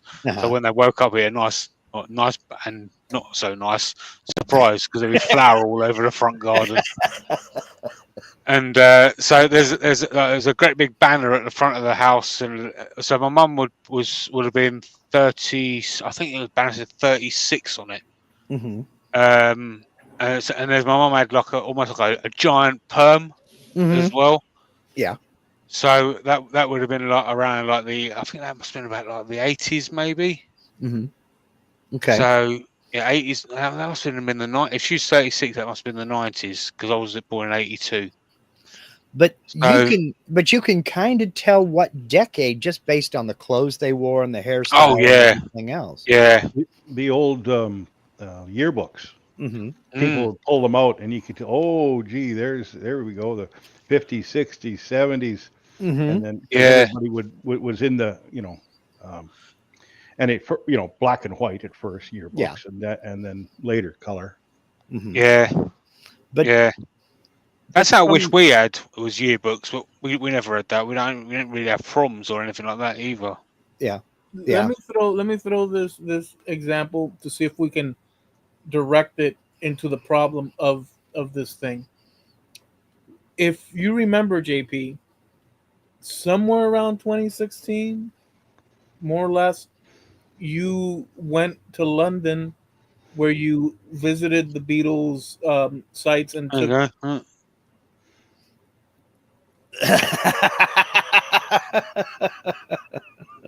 Yeah, that doesn't look like a 2000s era thing necessarily. Um, it doesn't. It dates back to an earlier time, but let me see if I can put this example. You're right. Do you remember in 2016 when you went to visit all the Beatles sites in London, such as Abbey Road, and you filmed that for me and whatnot? Yep. I still have that video. In it, you appear, as well as your surroundings and the Beatles, Abbey Road frontage, and that video could have been shot this past weekend with you visiting it, and no one, people would have to ask you, hey, when was that taken? Because they couldn't, just by the look of the people walking and the way they're dressed and the video and And the all, hairstyle. couldn't, it could be placed anywhere within the scale of the 2000s, at least, at the very least. Yeah. You could argue back in 2001, where camera videos were like cheapy, Mm-hmm. Hmm. you could probably get away with, man, that's early digital, so that must be early. But at some point for the past few decades now, I can't tell you, unless obviously I know that you took it back in 2016 about, um, but no one else would be able to figure that crap out just by visually looking at it. Yeah. And that's true with a lot of things now. Well, Mm. the guy did at the very end of that video you shared with me, and I'll try to link it over on the Trampled Underfoot podcast Facebook page too. I'll do my best, but no promises. Facebook, it may or may not work. He did make one point about the only way you can tell what year, if a photo was taken in the 2000s, about the only way you can tell about what year it was if you look at the technology they're using. Look at the size of their phone and the type of their phone. Look at how big the computer monitor was, and look at the computer if they're sitting at a desk. That's the only real way you can tell. Do they have a flat screen TV or a big CRT console floor model TV? Yeah. Let me It's the throw this. technology that Walkman or identifies. listen to their phone. Well, but It's- hold on, Mark. Hold on. Also, Mhm, because you like cars and mhm, Greg likes cars. I mean, I like cars too, but I'm saying you guys mhm. like. Um, can you really tell the difference now with the automobiles from current days? I mean, there's examples, but like It broadly speaking, it depends, because I could go out. There's a couple of weeks in the summer where they do the old downtown cruise thing, and it's nothing but a bunch of old classic cars from the 50s and 60s. I could load a camera with black and white film, or even take my phone and use a black and white filter, and I could take a picture at 3 o'clock in the afternoon. It'll look like 1965 no, because of all the old vehicles and no, things like no. that Okay, I parked on the understand that side of the road. workaround. I get that. But You can manipulate so, the situation. What I'm asking is the actual car mhm, with nothing else added to it to try to trick people or to try to do an artistic, mhm. just the production lines, like what's out there for the past whatnot, broadly speaking, Yes, and you break it down into yes. like you would with. Yes, and I've done that. Mm. I'm a member of one of the groups for this local area, and people will post pictures and say, "Found this picture at downtown. I don't know what year's in it. Any of you car guys know what year it is?" And I'll look through, and if I can, I'll try to find examples, body styles that I know, and what have you. And like I can point to, okay, that's a '56 Chevy, and that's the newest car I see. So it wasn't before 1956. No, So okay, I can do that. no, okay. So Well, you're talking like 2000 till now, to let take. me Okay. let me try I to can, refine it. I understand that you can tell I from can. the Ford Model T and into the rest of the 20th Today's century. cars, no, I can't. That's what I'm getting at. Like, They all look well, alike. they went from the jelly bean era, which was your late 90s, and then, they kind of got into a bit flatter jelly beans, Mhm. and now they're much more angular. They're a jelly bean with all these angular bits on it, especially and like the grills and that. I can't tell no, you could. exactly to a year, but I can go for about a half a decade. No, okay. Well, wait a second, but I'm not an aficionado of that like you guys are. But when I'm walking on the street, I can sort of tell broadly because of the shine of the of the car. It's not all beat to hell that it's, oh well, that's some sort of modern car. But I can't tell you. And obviously, I couldn't tell you because I'm not into that. Um, but I couldn't specify. Oh well, that's a 2010 model, 2015. Like none of that is available to me. However, I can broadly, as a non-aficionado, say, "Oh crap, that's a '50s," or I could broadly, Yeah. and I'm not even an aficionado, but I'm saying that just like the clothing that Mark was saying and the other things, even automobiles seem to be, I want to say stuck, but seem to be in a No, you're right. They're stuck. They all look like they belong in Japanese science fiction. Well, They're like the all real. 50s, they changed the body style every year, like later 50s. Yeah. That continued all the way through the 60s Mhm. for, they did a little bit like, there was some you couldn't tell much other than the grill changes or the taillights slight changes, but they lost it in the 70s, and it had to do with the cost of retooling. Yeah. Like, it was just easier to change the taillights, the headlights, the bumpers, and that rather than all the big Yeah. sheet metal. Yeah. Mhm. And it's gotten even worse because now you have manufacturers making things for, like, you have Toyota that's also making what is the high end Lexus. Mhm. So you've got two different vehicles. It's just optional equipment that's different. You've Yeah. got Nissan and Infinity. Then you have Honda and Acura. They're making all these different cars, but they don't have different body styles. It's the same vehicle. let me throw Mhm. this curveball, Mark, Mhm. into well, no, finish what you're saying, So, but this one but works with what you're saying. there are certain vehicles that I can identify within the 2000s, but only because I either have one or know of them. Like I Mhm. know a 2003, a 2002 through 2009 Jeep Liberty because we have one. Later Jeep Liberties, I don't know. But I can tell that. I can tell certain pickups. I can tell certain eras of certain Okay, SUVs. But let, let, let, let, overall, no. let me connect this to kind of that you're saying where you can't. I mean, I was assuming that you would. I was hoping that you would say just that you're saying, because it matches the Mhm. other thing with clothing and this and that. But another, it's a side branch, but it matches this. I ran into another video where a dude made an argument, which I found compelling, about architecture as well, where he says, "Man, I'm paraphrasing, but he says, look at these early 1900s buildings Mhm. with all the regalia and like Yeah. decor and this and I mean, it looked like something. And then all of a sudden, buildings started to become these boxes, Brutalist. Yeah. these soulless entities, as Mhm. opposed to these beautiful works of art that you enter and the lobbies and the wooden rails and the Mhm. this and that. And They're now like everything is IKEA houses. Mhm. like what? IKEA houses are like flat packs.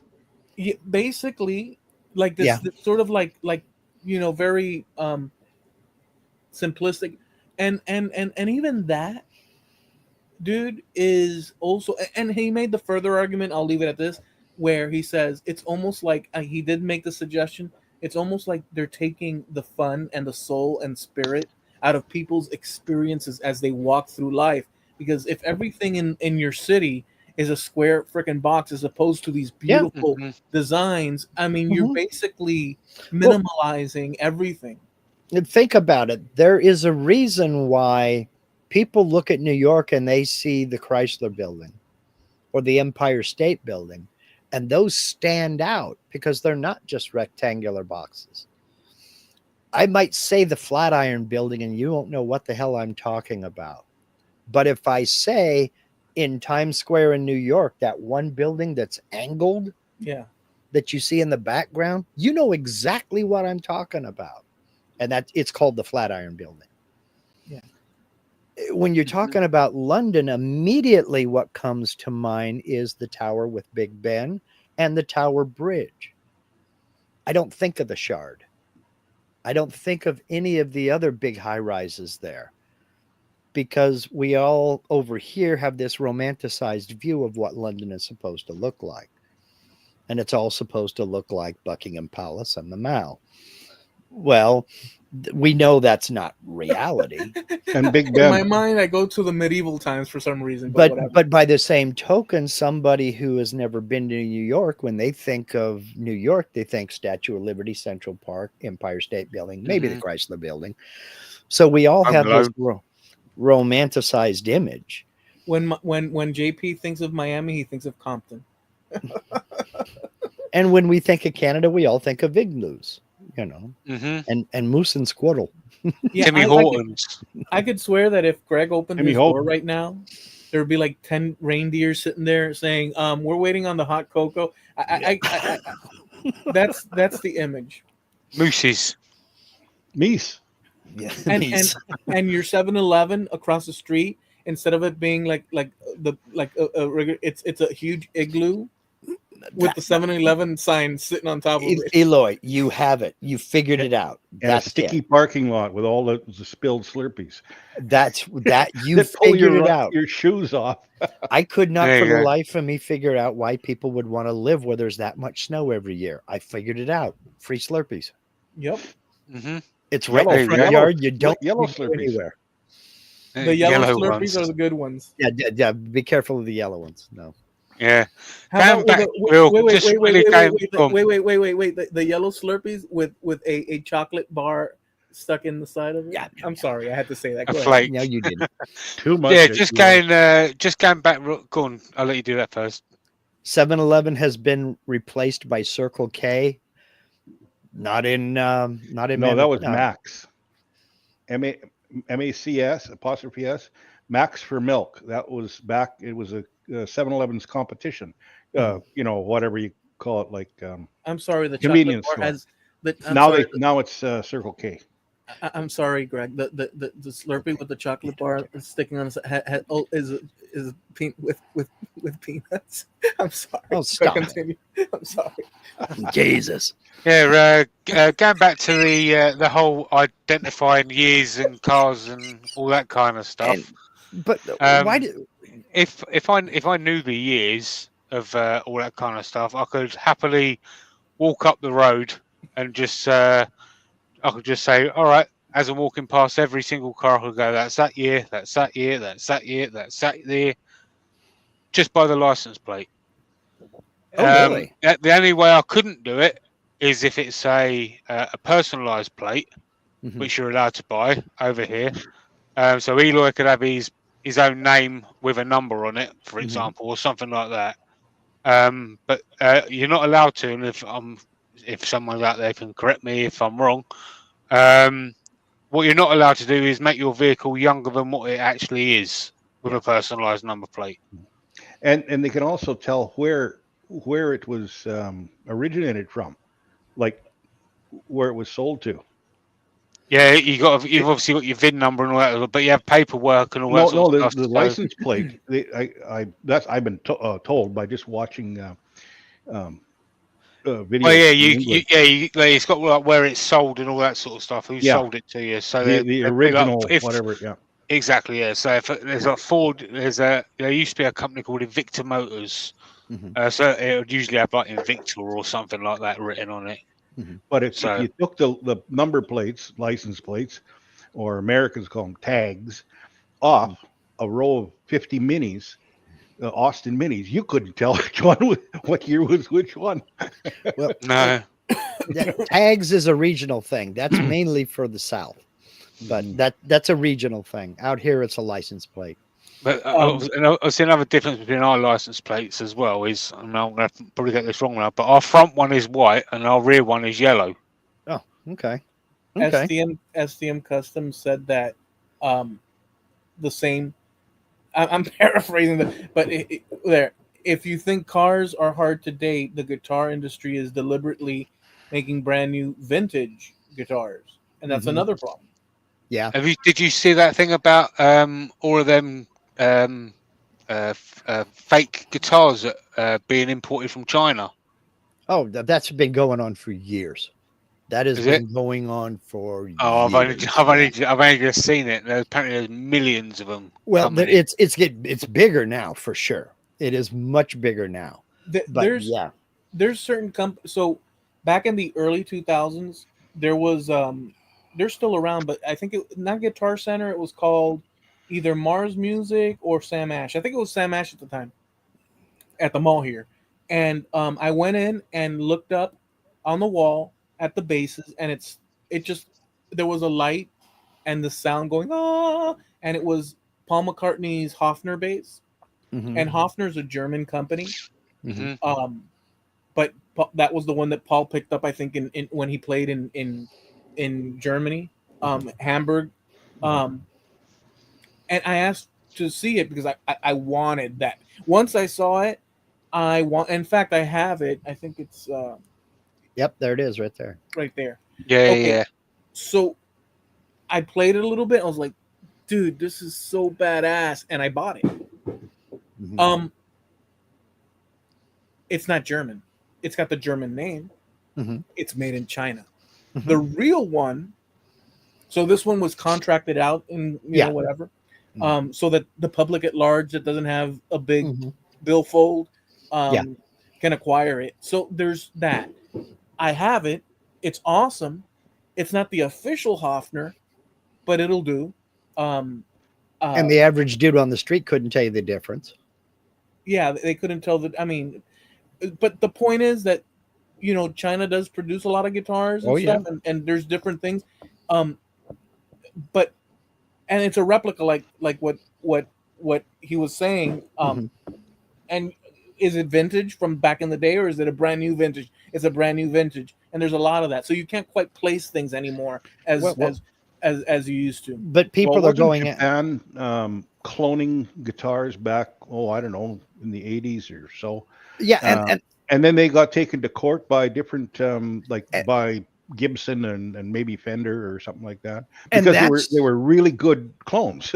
and that's an interesting point because it's funny how that turns around. When I was growing up, I remember everybody talk various things, but electronics and cameras and musical instruments. I don't want that. Don't give me that cheap Japanese crap. I want the American made stuff.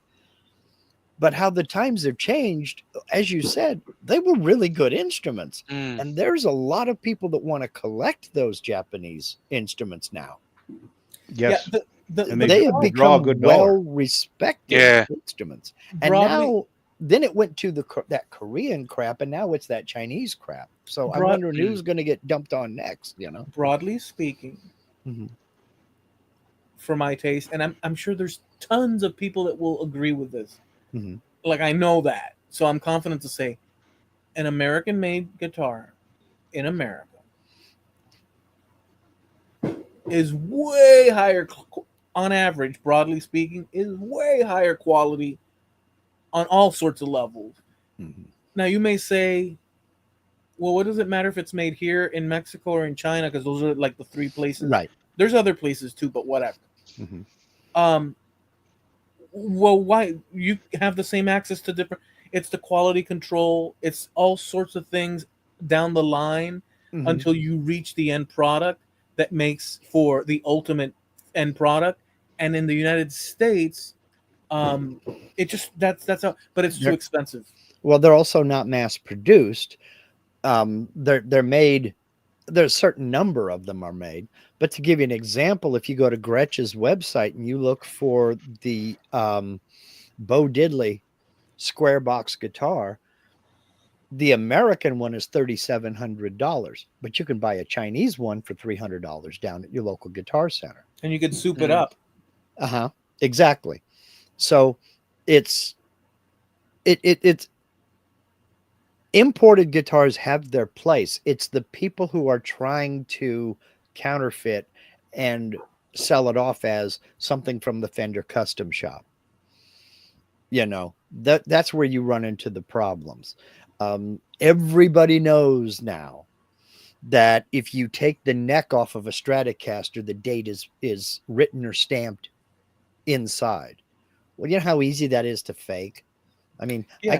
I can build a Stratocaster right now and put my own 57 in there, put it together, and somebody will believe it's a 57 Strat. I agree with But Frankie. He said that so there's various places that like the Fender. The Mhm. American Strat, in my opinion, is the crown jewel of Fender Stratocasters. Um, but the Mexican ones are a close second, Yeah. if not in many cases, kind of on par. Um, Mhm. there's a I've heard that. quality going on with the Mhm. Mexican Strats, um, and I've played them, and Well, I agree. but But go ahead. there's pride in workmanship there. Well, I Yeah, don't know if part Mm. of it is made, assembled, or I don't know how that works. I don't know they're how. they're made down there, but there's some pride in workmanship there. They're not mass produced either. They're produced at a higher quantity than the American Strats are, because most folks can't afford an American Strat. But they're good quality instruments. I know several Mm. people that have Mexican Strats and a few people that have Chinese Oh Strats, no, and no, they're they're fine with them. and they're They're and the price reflects also the quality. The Mhm, ones that are, in my opinion, bottom tier are the Squires. mhm. Those are just like you hold on to. But whatever. The point is that there is variation in the qualities, but like Mhm, but you can't necessarily. There's a lot of models that look the same, mhm. and so even in the guitar world, the same thing with the Yeah. cars, the same thing with the clothing. At some point, all that bundled up, I believe that it's true what that video said to a degree, where it's hard to tell the distinction between, hey, these are the 2010s or these are No, the 2020s, well, as opposed to these are the 60s or 50s. and I think the music reflects a lot of the same, because we have complained a lot of time that a lot of it just sounds the Mm. same. It's all become kind of homogenized. And it And also has. I Like I said, wonder how much of that is us and how much of that is just, are we over standardizing everything to where all the music sounds the same? All the, you go into the store, all the food looks the same, all the clothes look the same, all the cars look the same, all the buildings and architecture looks the same now. You Mm. know, it's kind of like, I know Greg probably remembers, uh, years back, the generic thing just took hold really, really hard. And you had companies out there selling, like if you went to the store to buy milk, it was a white carton with black letters that said milk, and that was it. or beer. Or bottle with a white label that said black, said beer, Yeah. toilet paper, tissues. It's also got to do with not so with where it's built, but who is building it where. Yeah. Now, um, Honda, their power equipment, I love how he go ahead. they went and the premium the real estate in Japan is ridiculous. Hmm. So they went and set up a um, factory in China, staffed by locals, Hmm. and they're building power equipment, but it's to Honda's standards. Hmm. So, and there seems to be no problem with it. You know what I Yeah. mean? Like it's Yeah. so It, not just where it is, but then who's running the yeah. show too. It, So you could have that with other situations too. the reason I'm sitting over here laughing, you brought up Honda. I'm kind of tag teaming this off of Jim Dockrell and SDM Custom Woodworks, talking about some of the Chinese counterfeits, and they got into naming them, where you have the Chibson Les Paul. Yeah, Then but you he have was making a joke there. the Paul Reed Chang. I think the funniest one I ever heard of was, for a while there, the Honda Cub was coming back, and people really thought that that was a cool little scooter, and the 50cc Honda Cubs, and then the 90cc Honda Cubs. The Chinese made a ripoff, and the name on the side of the tank was Hongda, Hongda. Hmm. You can't get much more of, and that was done by the factory. All Yeah, right. So I you was can't get cracking up. more goofy I than was that that. that cracking up. motorcycle is probably the most copied Yeah. in Asia and all that, and it's all throughout Asia, Hmm. like the copies. Yeah. They're I was everywhere. cracking Mm. up because Greg brought it back to like the motor world that he loves. So he coalesced it into and he took. That's why I cracked up. Well, we're guys. That's what we do. I remember watching. I remember watching something on TV about just like normal paintings, and this guy took in a few paintings that were lost in his house, or lost in a house he was doing a clearance on, and he was all happy that he's well, not, I guess not so happy that his family had passed away, but happy that he had these paintings that he was about to sell, and then got told that they were fakes. Mm-hmm. Right, and he was all of a sudden he was unhappy. But then the guy turned around and says, "But hang on a minute, before you leave, Mm-hmm. this guy was such a great faker Mm-hmm. of people's art. You're happy to know they're actually worth something." Yeah. And he was like, "Well, how much are they worth?" And he went, "Well, a few 100,000." And he was Wow. like, "Whoa, That's cool. you know." So yeah, That's cool. Um, Yeah, that's true. You can't down. Well, I mean, unless it was done for fraud, but if it whatever. But you can't down. I mean, all these modern cars, um, they're great vehicles. I mean, they they're better than. Well, I don't want to diss my car, but they're way better in many respects. I mean, they're brand. So people keep producing good stuff, and there's crappier stuff. I get it, but the main thrust of it is that I can't tell so distinctly as I these years as I could a 70s to an 80s or a 50s to a 60s or an early 1900s. Those decades were distinctly, now in retrospect looking at it, unique, and it didn't take a half a century to realize that the 60s was unique. We all knew the 60s was unique in the 80s for me. Um, we all Wow. knew that the 50s was unique for me since because you could see. But nowadays, hey, 2010s, hit us with some good ones, gentlemen. I don't know. There's some Well, good ones, but I- as distinct as what we used to have in the 20th century, I don't know. yeah, I agree with you, and I think I told you I think that I have an opinion on why that is when it comes to clothes. Is because I think for the most part there are always going to be exceptions, accessories mainly, but I think for the most part we're kind of done with clothes. We're really kind of, because if you look, most guys are wearing jeans or a nice pair of slacks and a t-shirt or maybe a polo or a button up with a collar. Skirts, That's about it. purses. And the women are wearing dresses. Maybe the necklines are different.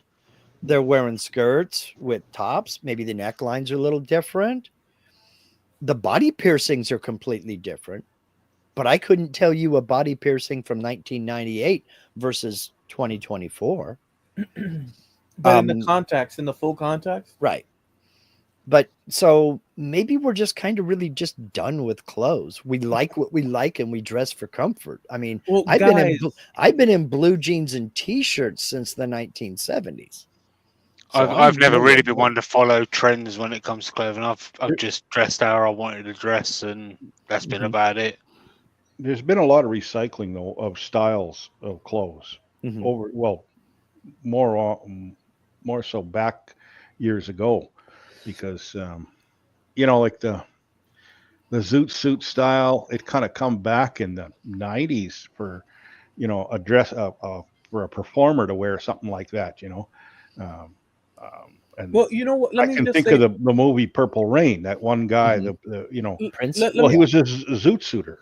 let me say this about that. Okay, so there is something to say about everything you guys have been saying, and with Greg, that in a way, back in the day, a lot of stuff was imported. There were specific things, but in a lot of it was in country manufactured. As far as a lot of the clothing things and trends did spread, but there was a some sort of like root to everything because of lack of. We're more interconnected today. So the China thing that JP was, you know, they, and not only that, but India and other countries, they just mass send out a bunch of stuff. So people, common people, end up with the Walmart stuff that we see out and about and stuff. And so, but Mm. maybe it was different back in the early 1900s where you got localized and stuff and trends change different. Well, I don't know. That I think that influences today. Mm.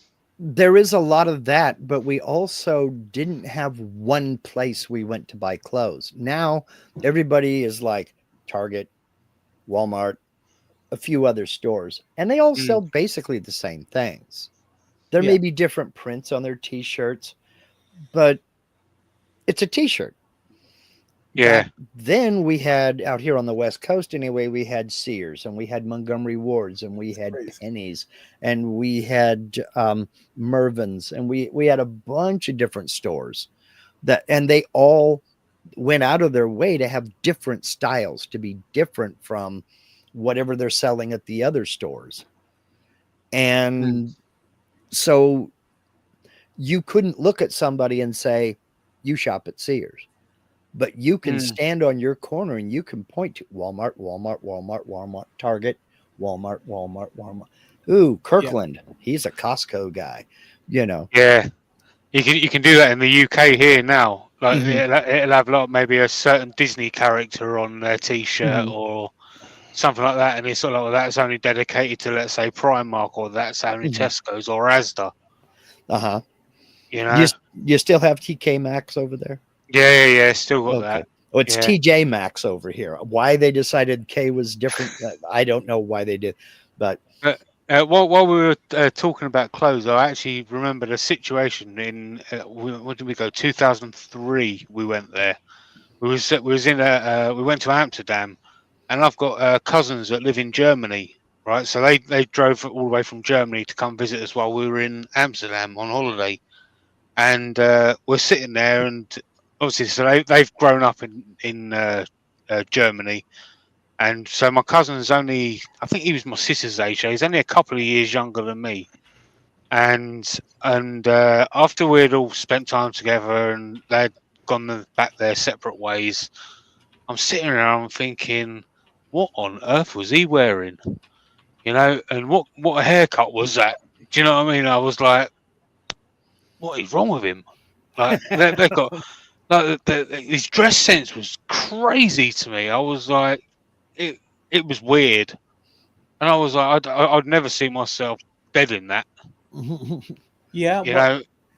know. And it was, and it's like you asked me, like, was it like it was over here as it is to there? And I'm like, thinking about it, it must be different all over the place. Mhm. Yeah. I wonder with this clothes thing whether we're in a phase where, since we all kind of looked, I mean, Jimmy Page is a little bit more covered with the jacket and whatnot, but Well, it's It's it's because cold not it's like, over there. cold out. It's cold in this workshop. but it's not like This is only like a heated jacket. Otherwise, I'd That's be called like a that. Kenora dinner jacket.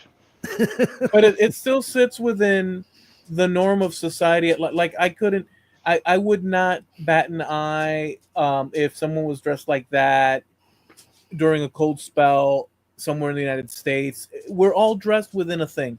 That it's not too That, wild and this and that. Generally speaking, that's a I North wonder. Dakota tuxedo. I wonder With a battery back, pack. let's say in the Greek times where they wore their togas and this and that. And the robes, How yeah. many decades or centuries or millennia were they wearing the same freaking thing? And the trends, I don't know what the answer is, but the point is, are we in that equivalent just with Walmart stuff? Because I can't tell the difference in that respect. Either you look at people dressed and they're just dressed how they're dressed. Yeah. Did the Greeks go with? Was there a time when these ancient people said, you know what, the fashions we can tell in the 1800s, 1700s, 1600s, but you could see the clothing, but at some point back when, all we see is people draped in the same crap.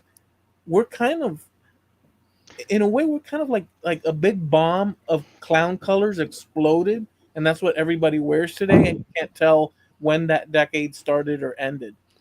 Is Get what I'm rid of that toga. I want me some denim. Yeah. yeah.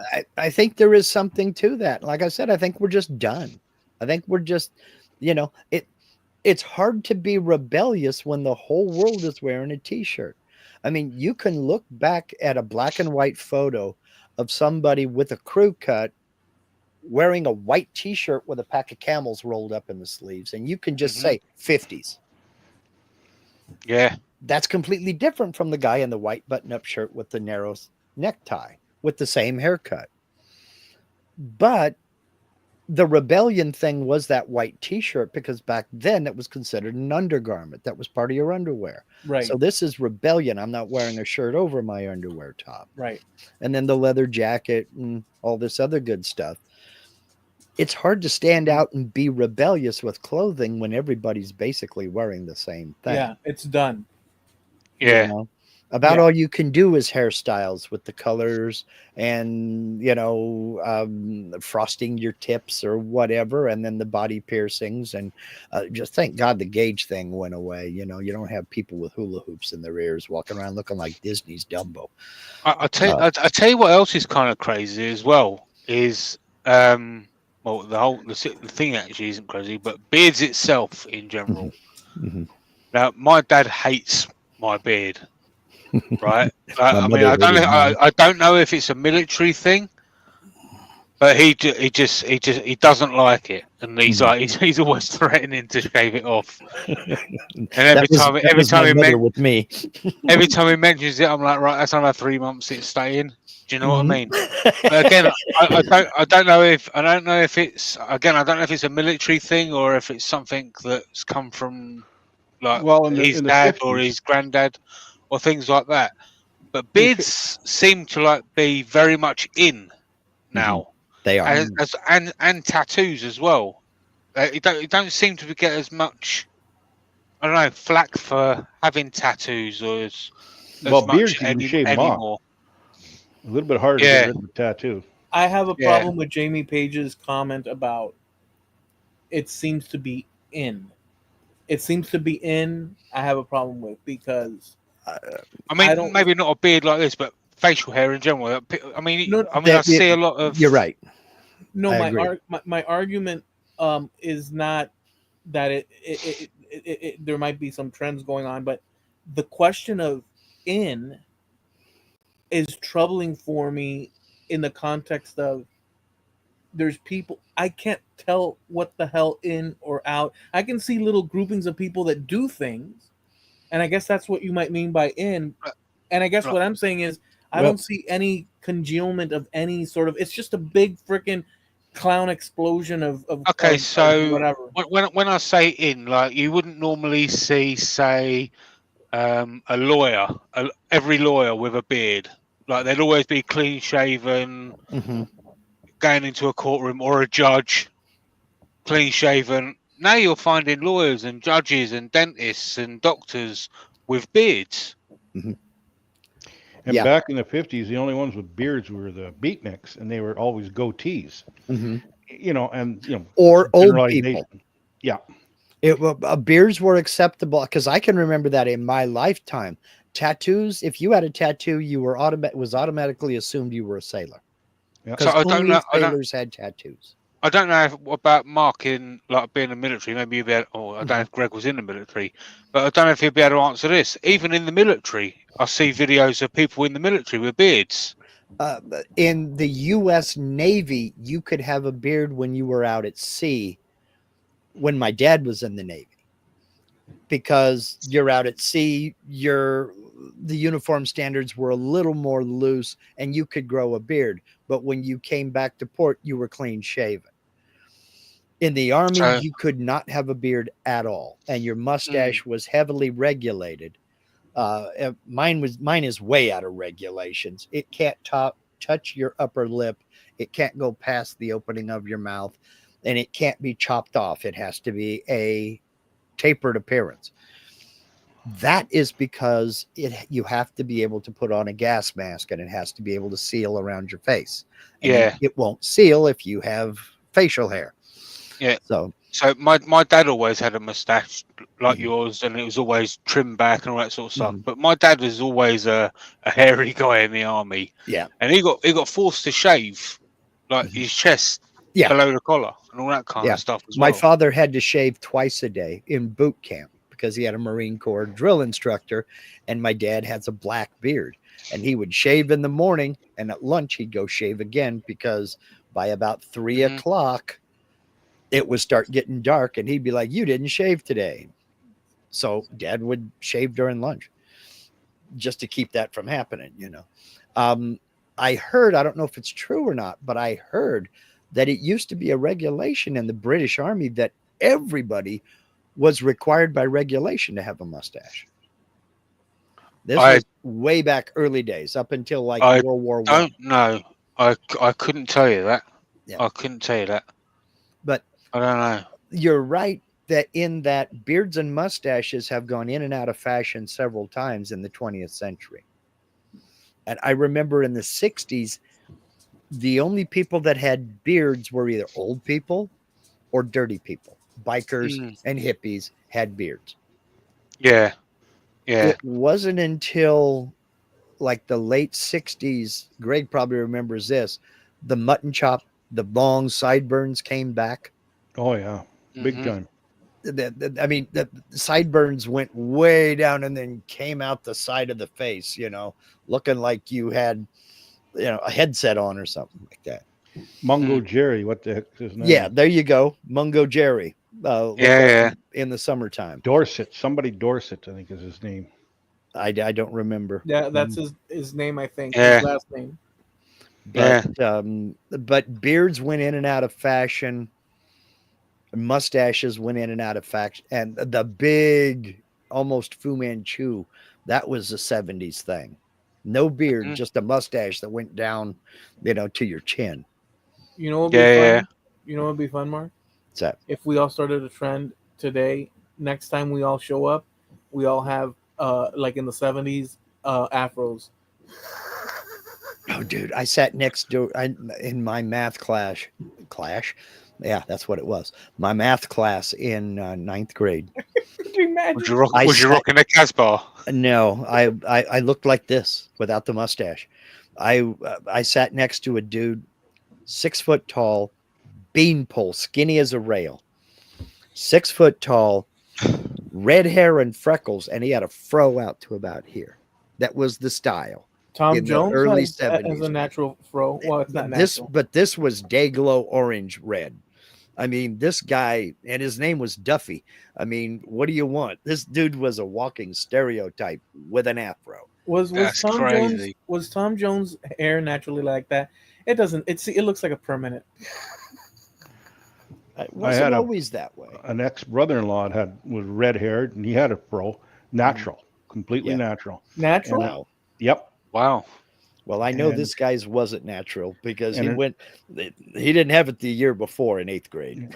Well, if I want to it was participate, I have naturally to go on if he let Amazon. it grow out. Like if he was short, had a short haircut, it wasn't a fro. But and also a guy in the band that my friend played in, he had a salt and pepper. Mhm. He's a white guy with a huge afro. Really Mhm. looked funny, natural. Mm-hmm. Natural. Yep. No, that's what that hairstyle was called in the 60s. This is a natural. Okay. Mhm. So, Was that the brand of the product that he used to keep it that way, or no, I mean, just some people's hair. But it was, Yeah. I don't know. I say the stupidest thing about the 70s was the way we dressed. And I think that is true. I really think it is true. 9 o'clock. That means it's New Year. Where For you're me, Yeah, at. Happy New Year, everybody. Happy New Year, Eloy. Thank you. And by the way, I've now went to the future, and now I'm in Jamie Page's timeline. You guys, I'm speaking to the right. So before we were, Let's and we do the didn't even. time warp again. Yeah. There's two more time warps. that we're expect. But Jamie Page, I finally now am in your timeline again. Yeah, do you think you can go back? So is the air a little sweeter, a little fresher? Yeah, it's a better place now. Wow. They're bombing Iraq outside. Yeah, we've got a few going off here too, but nothing like what I've heard in your background. It's officially 2025 for me. Hmm. Yeah. Did Who your would have clock on thunk your it? computer change automatically, or do you got to set that? No, it Um, changed. mine changed 5 hours ago. Well, we've been on for almost 2.5 hours. You think we ought to wrap it up, or you Yeah, want to keep going? we'll wrap it up. I just want to say though, Mark, that from my vantage point, looking at you guys in the past right now, I'm telling you, this 2025 right now Mhm. is like freaking happening. I mean, I've only been at it for 1 minute, but let me tell you something. Wait till it happens to you guys. You are not gonna believe the difference. Like, I mean, I'm telling you, Jamie Page didn't give me any hints at what this is, but dude, wow. You Anyway, Yeah. don't know how badly I wish I could put like a filter over Greg and I, a sepia tone, like we look like we're in the past or something like that. I wish I could do that, man. Get on it, StreamYard. Come on. um, well, no, look, I thank you guys for joining us. You guys here and you guys there in the chat, all of us. It's a new year. We wish you all the best and all the things that you enjoy to do them. Be happy doing them. But let me do the outro bit. We go live every Tuesday, 9:30 Eastern, 6:30 Pacific Coast time here on the Trampled Underfoot podcast show on YouTube. And we also have a Facebook page, which is Trampled Underfoot Podcast on Facebook. And Mark usually posts some good content over there. So be sure to check that out. We also have a website, trampledunderfootpodcast.com. And be sure to check that out. And we're sponsored by. Clicking buttons as fast as I can. Harneal Media. Steve's out there, and when we're not talking about music, he hangs with us and throws in the occasional comment. He's also our only moderator, and we love him to death. We love him to death because if you're even thinking about a website, if you're even thinking about a web store, maybe you want to get some merch together, he can hook you up with a print-on-demand company that'll handle that merch. T-shirts, coffee cups, baseball caps, mouse pads. I mean, I don't know what all they do, but they do a lot. He can hook you up with that. He can set up that website. He can set up that web store. 100% personalized service. You're not dealing with some nameless, faceless person in a call center that you'll never talk to again. You're dealing with Steve when you're dealing with Harneal Media. So get over to harnealmedia.com. There's a link in every video and live stream on this channel to Harneal Media. And it's like that for a reason. The reason is because it gives you results, not excuses. Thank you, Steve, for everything you do. That's Harneal Media, HARNEAL media.com, sponsor of trampledunderfootpodcast.com. All right.